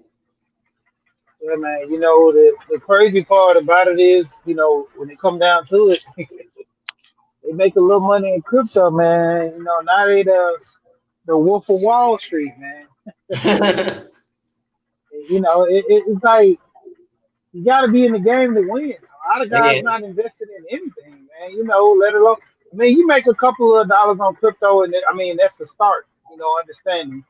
But you know, just to come in and act like you a powerhouse, man. Come on, you got to respect it and check it. You know, a lot of guys, you know, they not even getting in the game, but you know, coming on panels, and it's funny. You know, I want to throw a little shade towards some guys, you know, because understanding that Ramil sold his channel, he only sold it to a selective group of people, and Sister George was the only one that stood out, and she offered some money, you know. I mean, a lot of guys they didn't see the potential in that, but the point of it is, it's potential in having a ready-made channel that you can focus on doing things you want to do at a higher pace. I mean, she has her own channel, but it takes a minute to get the subs Everything. We know we're growing our channels as well, but to have a ready-made channel, your message can go more to the masses. And so, Yeah, I mean, congratulate her for taking that power move and initiative, but it's not a shy towards the other men that didn't grab it, but it's a question to why, you know. exactly. That makes perfect sense, man. It is a question to why, and they may have had, prior dealings or what have you, which is why, it made sense for him to sell her his channel.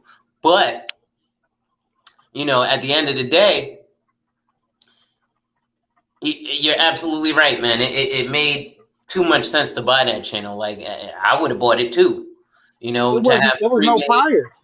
Yeah, Yeah. that's the thing. It wasn't really no priors, but they knew each other personally. But Hmm. any other person that, because I just not found out that he sent the email out to his close friends, and she was the only one that replied back to get it. Nobody else did. I mean, Oh, like I wow. said, the organically growing your channel is one thing, but now that is the cat is out the bag that she got it, and a lot of guys are offended. Well, my thing is, who's the guys on the list? Because they should be the main ones, should be talking junk Yeah. because they had an opportunity just like her. But I didn't want to break the conversation, but it goes back into put up or shut up. Money talks, bull Makes walks. sense. Shit, you ain't no lie there. I ain't know nothing about it till the day it happened. I was like, holy shit. To be honest, here's how I found out about Ramil through Taz dragging him. So, like, I had never known about him to start. But I want to share a couple of things here in terms of, again, with when we're looking at our finances, right? So this is one of the things that I do when we're talking about protecting and identifying your lifestyle. You've actually been through this with me. Hmm. Let me erase some of this stuff. Hold on, because this is actually a guy's info. Um, I'm just trying to. Anyway, so this guy, self-employed real estate owner, but this is some of the information we're going to collect, right? And so we're going to collect things like your assets and your liabilities. Well, why is that important in life insurance? Not even the rest of it, just life insurance, because we have to know what we're protecting, right? So if his assets are 1.7 million and his liabilities are 510,000, well, he's still got to protect his assets. Forget his liabilities. So he needs to protect his 1.7 million and protect the fact that if something happens to him, he needs to get rid of this debt for his two daughters so they can have the $1.2 million worth of assets that he does have, which is owned real estate because he owns $1.5 million worth of real estate, right? But there's actually another step to this. Let me see if I can share that one. How you been, by the way, Sheed? I ain't caught up with you in a while. Oh man, I'm good. Working. This busy. You know, season. Everybody wants to get home improvements done. And, if Hey, you don't know how to work a tool, call the handyman. hey, man, keep it up, man. Next thing I know, you're gonna be a bigger construction company than what Ti got out there. I know, man. Him and Killer Mike. He's working with Killer Mike now to do something. Oh, You know really? that. Yeah, him and Killer Mike working together. That the units that he's working on. Mm-hmm. Killer Mike's trying to invest with it. You know, Ooh. and See, then that's they're what we trying to need, though. Black men doing things. yeah, the Bankhead Seafood. Yeah. That's supposed to be a historic landmark that him and Ti is working on. Killer Mike and Ti, they're working on trying to make that a historic landmark. So where they're gonna revamp the building, try to get the staff in there and get some things popping with it because that's one of Atlanta's home front. If everybody's from Atlanta, we from back in the day, we Goody Mob, Bankhead Mm-hmm. Seafood, hit me with the line for the attitude. That was in the lyrics. Yeah. Listen, that's my ish, though, man. I think that's awesome. That they are doing those types of things together, right? And I think that that's very important as well. But real quick, I want to look at not only the other item, but this item right here. So this is the budget organizer, right? So this is what we go through. Generally, when people call cap, when I got to call cap on clients, I pull this out. If they're like, oh, after we go through the first one, and then I give them a proposal, and then I'm like, okay, $4 a month. Oh, I can't afford $4. Okay, let's go through your expenses, right? And then I break down your expenses. This is all about identifying and protecting your lifestyle. And Sheet, I actually need to do one of these with you, not for anything other than it's part of the full job, right? So just like you get a copy of the other thing, I need to make sure you get a copy of this, because this is ever changing, right? So it's got your fixed expenses, your variable expenses, and then even if you've got business expenses, right? Yeah. So like we just did this on his fixed expenses, and he's spending almost $10,000 a month, right? And that's just on the things that are the same price every month. So he's spending $75,000 a year on fixed expenses, right? So that's things like the mortgage, his car payment, his car insurance, his life insurance, which he has none, his health insurance, stuff like that. School expenses, household help, professional dues, and then he's saving supposedly $3,000 a month, right? So all that comes up to $97.60 a year, which is which is $81,000. What ended up? I didn't change anything. I guess the number didn't. Here we go, $97.60. But then we added business expenses. That's what happened. So here it is, right? Oh, that's where the 8110 came in, because here his total annual amount is 8110 because there's something else he's spending on. But at any rate, that's what we're looking at when we're looking at identifying and protecting a lifestyle, right? And those are things that absolutely need to be done, specifically in shit, when we're in these spaces and we're talking about vetting your wife, right? Because one of the things that happened with me and my wife, and I was having this conversation with my brother, and he was like, bro, that's a lot of debt you're about to take on, right? My wife has student loans. Her student loans are over $100,000. Well, no, this was when years ago. It's probably down to like 80 grand at this point. But then again, with student loans and the interest and everything, your balance really never goes anywhere. You pay that shit month to month to month to month, and it seems like your balance stays the same because you're just paying the interest on your student loan. But my brother was like, yo, you're about to inherit a lot of debt. Well, one of the ways that you can actually vet your partner, and this goes for women or men, is to actually do an insurance needs analysis, right? Because as you can see here, I'm going to share it one more time. Actually, let me just do it like this. I'm going to just share the entire screen for the moment because I need to bounce back and forth, right? But if you look here, right, so you've got the budgets, right? And then here, you can actually take a look at assets and liabilities. So if you actually want to vet a mate, you should probably sit with a financial advisor with them, right? Why do I say that? Because, oh shit, I got my camera on. Why do I say that? Because, in those instances, you're actually going to, you're going to uncover stuff. And you're going to uncover the important things that may be valuable aspects of their lives.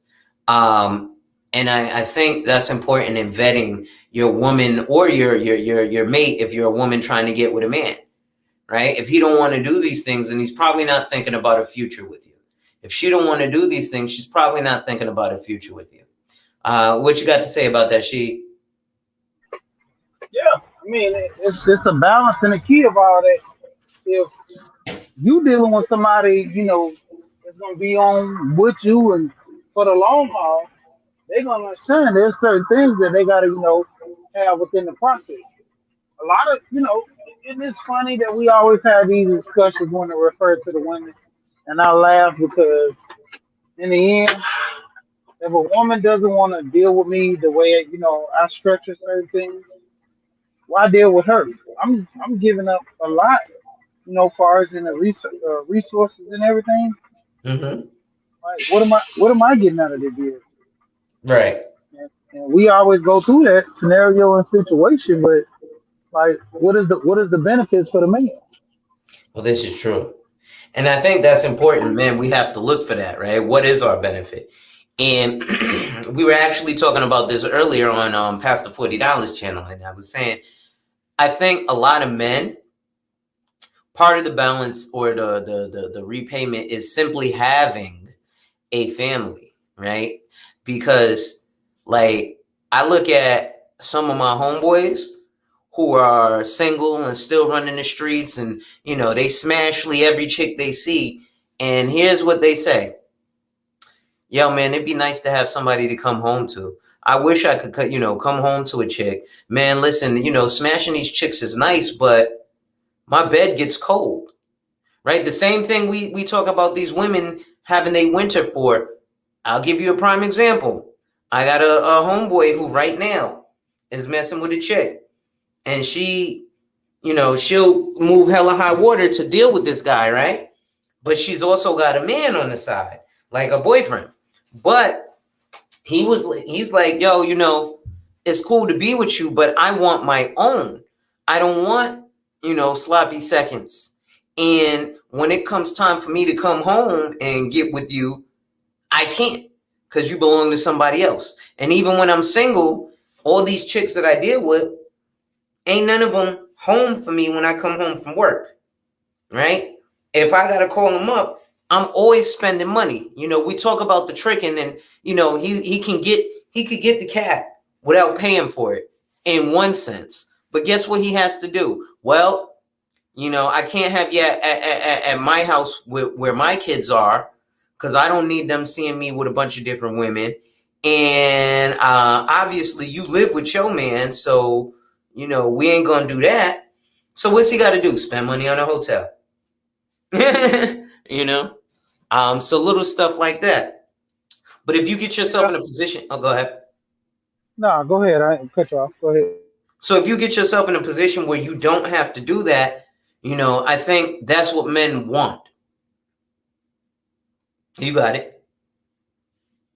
But we got to get away from this delusion that, when it come down to it, I was trying to talk to the guys earlier about this, that a lot of men play the game to their advantage as well because, you know, it's good when I can, set the rules and the standards in that relationship. You know, Roger was talking about he had a friend that was with this guy for 7 years and never got married. Well, couldn't that been more on the man too? Because you're holding this woman and cuffing. I mean, generally, a good man was like, man, after a certain point, I'm not gonna marry you. So if you choose to stay, you stand on your own premise. But I like having fun with you. I like being with you. But you're not the type to get married. I mean, just point blank.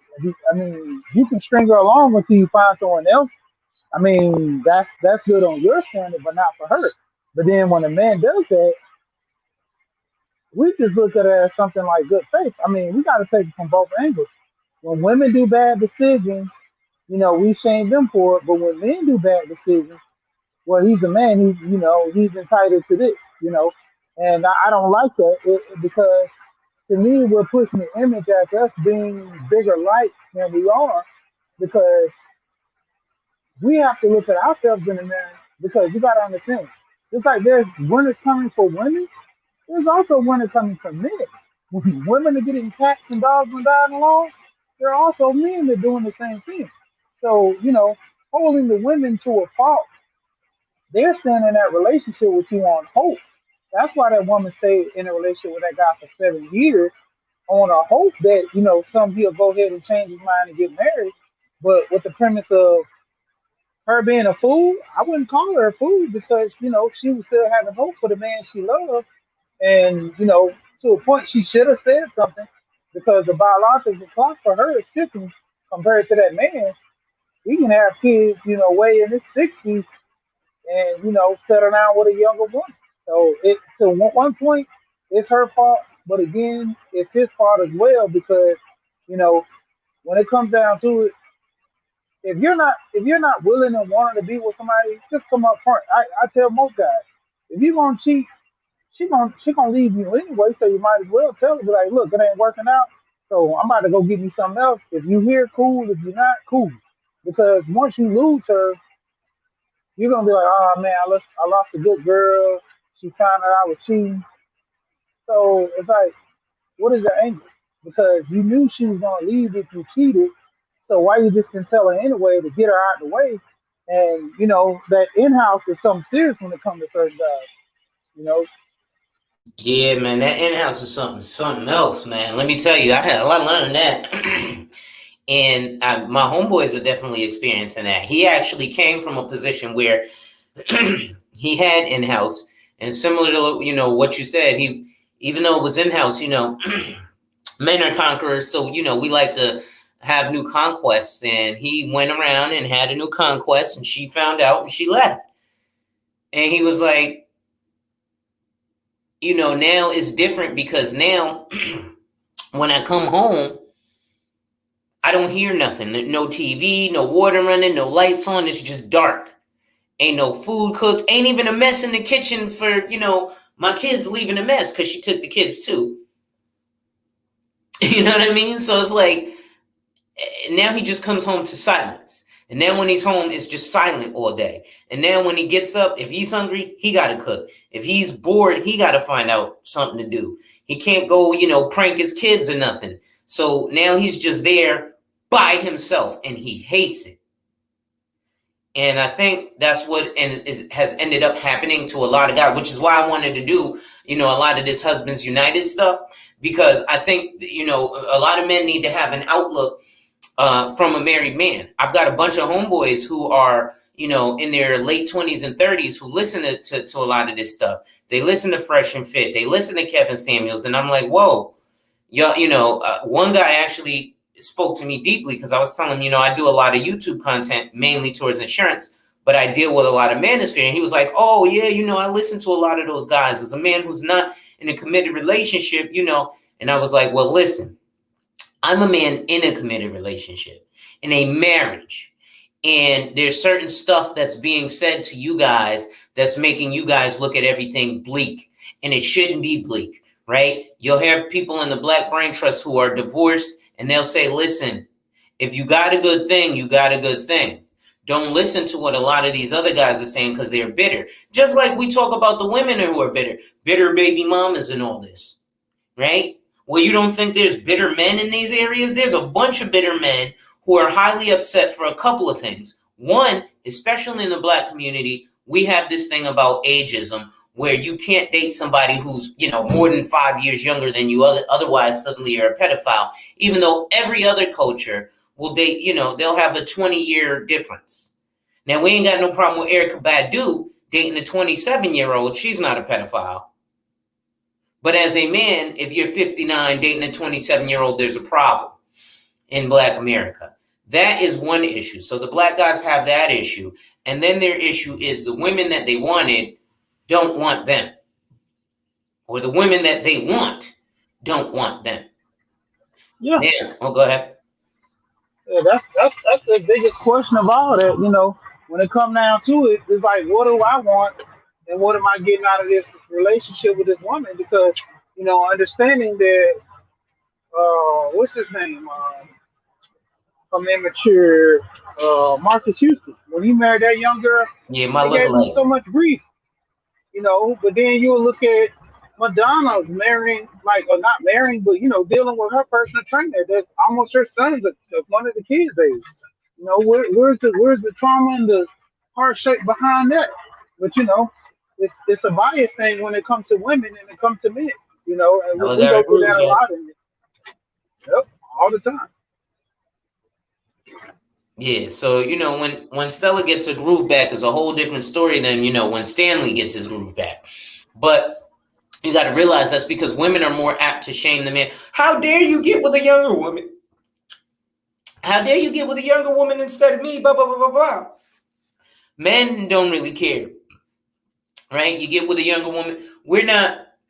The reason that specifically in Black America, it's made a fuss of when an older man gets with a younger woman is generally because that older man who gets with a younger woman has resources, right?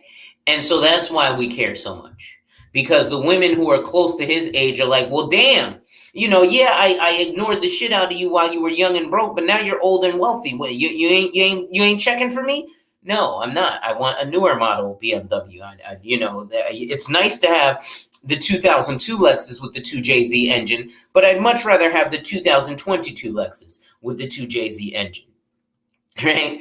And I think that's where the women having an issue with it comes from.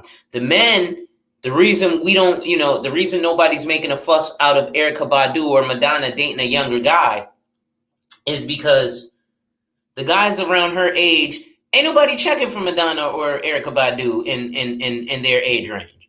Even with their resources, I ain't looking at Erykah Badu. Well, Erykah Badu is a little different. I might smash her.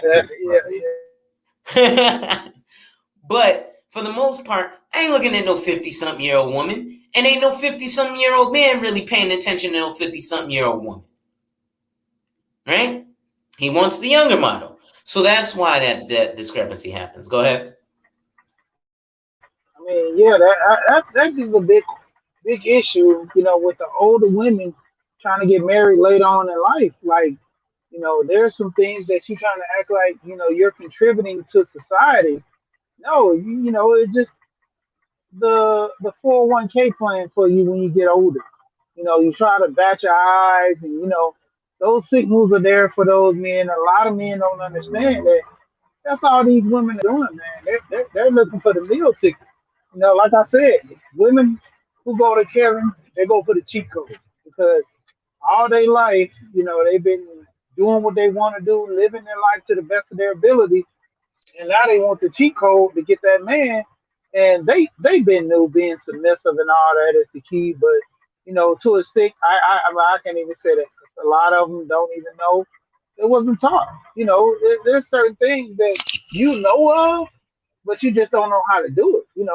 You know that a wheel comes off a car, but to how many people actually know to take the lug nuts off? That I have guys, if the lug nuts are covered, they'll look at the car for like 20 minutes, like, hey, man, what are the things that to come off the thing that, and what a tool for the thing, have that type of talk. They don't know because it's not something that they're taught. You know, and a lot of these women, they know to a degree, but once again, it's to a point, are they taught this stuff to, hold them in high regard and do things for the family and everything else? Well, That's see, I like the look at it biggest like issue. this. Go ahead. No, I'm just saying that was like the biggest issue. Go ahead. So I also look at this, right? Because, and again, this is, women want weddings, not marriages. Why do I say that? I'm currently working with a woman who is 60 years old, who's getting married this month. And as opposed to considering or worrying about a lot of the stuff that could be getting done in terms of working in this field, she's preoccupied with planning her wedding. Miss, you 60 and got like 20-year-old kids. A wedding ain't really, and this is like your second one, right? I have a cousin who just had her third wedding, and she expected like wedding gifts and shit. I'm like, yo, your first wedding I'll do. But now that you're 50 years old and you're on your third wedding, you wanted the wedding, not the marriage. Now, it's a little different with men because men, we want the marriage most often, not the wedding, right? That's why we wear a black tux or, just a regular tux.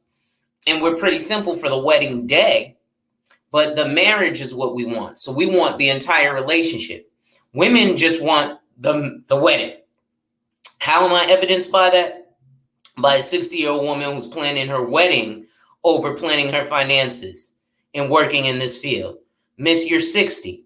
I get it. Getting married is cool, but you should probably be spending that money elsewhere and go to the justice of the peace, get married. But you want an event about you, right? Instead of getting on the road, working and making your money. You 60. Ain't nobody here to hold your hand, miss. But her husband is holding her hand. And he's browbeaten into doing this wedding instead of saying, Well, if you really wanted to be married to me, because this is what I said to my wife. I was like, if you really want to get married, why don't we go to the justice of the peace? But, and I can't remember who, somebody was talking about this elsewhere in the manosphere with mothers who are overbearing. My wife's mother has almost gotten me and my wife separated many times. Not because she's doing anything too much, but she's overbearing on her daughter. And she demands way too much of her time. And I was like, yo, look, you go fuck your mother then. Not, go spend those intimate moments with your mother. Go have your mother, hit your spot. Or come deal with your man. Now, see, unfortunately, a lot of, I wanted to get married at the Justice of Peace, but her mother and my mother was both like, well, y'all are single children. We need this event this day. My mother was like, I don't give a shit. Go to the Justice of Peace. We'll rent out a backyard and throw a barbecue. My mother-in-law was like, no, we got to have a huge wedding. It's very funny. She fell down the stairs during my wedding too, but that's neither here nor there. That was just like some funny karmic shit, I guess. But she wanted that day, right? And it's not about that day, because 5 years later, guess what? Me and my wife are still in a marriage, not a wedding. But go ahead, bro. I was gonna say this too. When it come down to it, it's funny that a lot of people.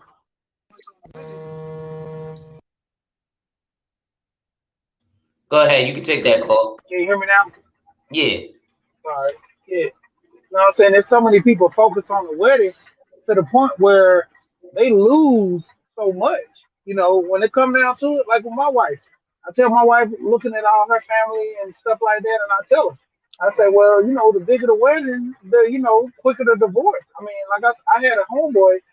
This guy spent so much on his wedding to the point where when they got a divorce, like 3 or 4 years later, he actually, you know, um, it was crazy. They still paying on the wedding while they're divorced.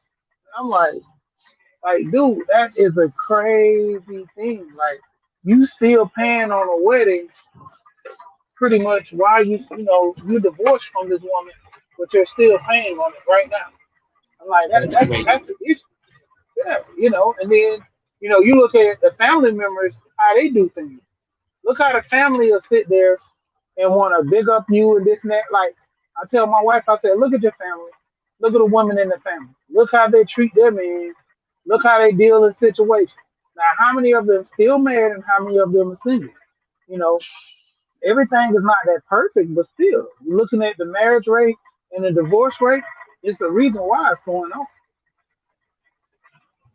Absolutely. I think, and if we look at the divorce rate, majority of divorces are actually over finances, right? Because, and I think actually we went through this on the Roger Report where women are trying to, or actually Kevin Samuels was saying this to some of the women. Imagine your man is at 45 grand. He ain't trying to get nowhere, no further. He's content being a janitor at 45 grand.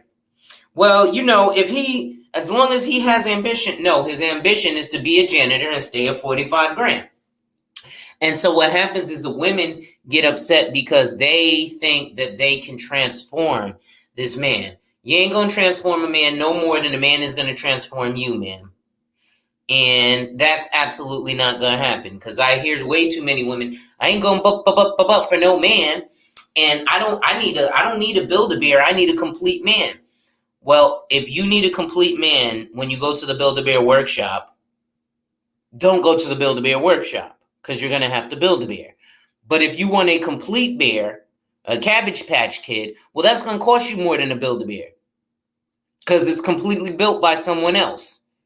So the cost is, number one, you got to go to the Cabbage Patch store, and you got to stand in line with all the other folks who don't want to build their own bear, and wait for the Cabbage Patch store to create your Cabbage Patch. Now, when you go get your Cabbage Patch doll, it might not be everything that you imagined or wanted, because you didn't create it. But hey, it's not a Build-A-Bear, it's put together. Right? But then we don't have those financial talks. How many women do you think really sit down with a man and be like, hey, we're going to go to a financial advisor while we're dating? Nah, all these girls are like, I'm going to need you to bring me to Ruth Chris. I don't do McDonald's for the first date. Oh, you don't? Okay. So then let's, for our first date, sit with a financial advisor and talk about our assets and liabilities. They don't want to do that. Many people don't want to do that because you don't want to peel back that onion and see that nakedness of the reality of many of our situations. You know what I'm saying? Yeah, I mean that's a big part, man. Knowing that you got $1,200 purses in your closet and you're only able to wear them one at a time, and Yeah. then over time, I mean, the quality of the quality lasts long. Don't get me wrong with that.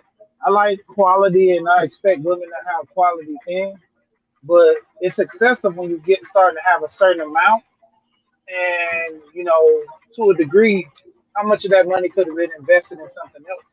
That poses the Right. question. Well, no, you got an absolute point there, brother. And I think, well, it just makes the most sense, to be honest, because it's sheerly factual stuff. You know what I mean? And I think what ends up happening though is that a lot of people, how do I say, they just get caught in the minutia of stuff, if you will, as opposed to the actuality of stuff. Give me 1 second here. I'll be right back. All right. Yeah. Because when it comes down to it, a lot of people don't deal in reality with certain things. Holding yourself accountable, knowing. Take for instance the man. He can't afford Ruth Chris, but to impress her, to show her the better and the better side or the finer things in life, I mean, you have to keep elevating that. So once you start off with Ruth Chris on the first date, you set the tone to, go to Paris, into the marriage or, somewhere close to it. Facts. Actual facts. Even actually, I'm gonna share this video. This was one that I did a while ago, and this is actually at my mom's house. She was also a financial advisor with Morgan Stanley, and this is where I go into buying 3 pairs of Jordans a month and spend what you would spend on that 4th pair on a financial vehicle. Let me see something. This is what she did. Yo, yo, yo, yo, yo, yo, yo, yo, yo, yo, yo. It's your boy, the insurance junkie, your fiduciary fella, the all-star advisor, Alonzo Hall. Now return today to web and tap on your head with a little more Thursday antics. So what we're in today is a little bit of a shoe collection. You see, like I said, as a financial advisor, I like to help you enjoy your financial today while preparing for your financial tomorrow. So like I said, this is how we do it around here, right? So you buy 3 pairs of Jordans a month and you invest what you got in that 4th pair into a financial so your whole, your wife or your significant other closet can look kind of like this.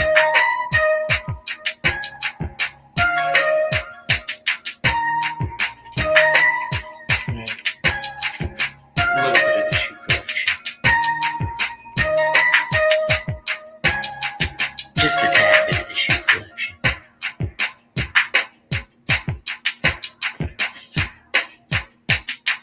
Just a little bit of the shoe collection. Oh, is that from the floor? That's from the floor.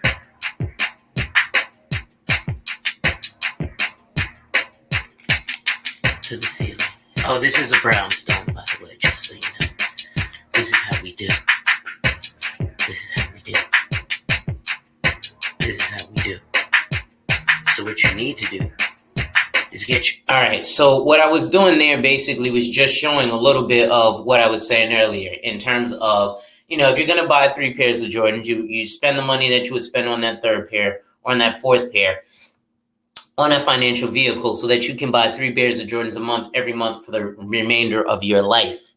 as opposed to, how, especially in the black community, we might have a 5-summer run. Whoever has a 5-summer run selling drugs in the black community is doing a big, big deal. But, we might have a 2-summer run. And, over that 2 summers, we get the Beamer, Benz, or Bentley, and we look hard, but then we spend 20 years in jail. There are other avenues that we can, use to get there. You know what I mean? And it's a whole host of just different things that can actually help to protect us and provide for our futures.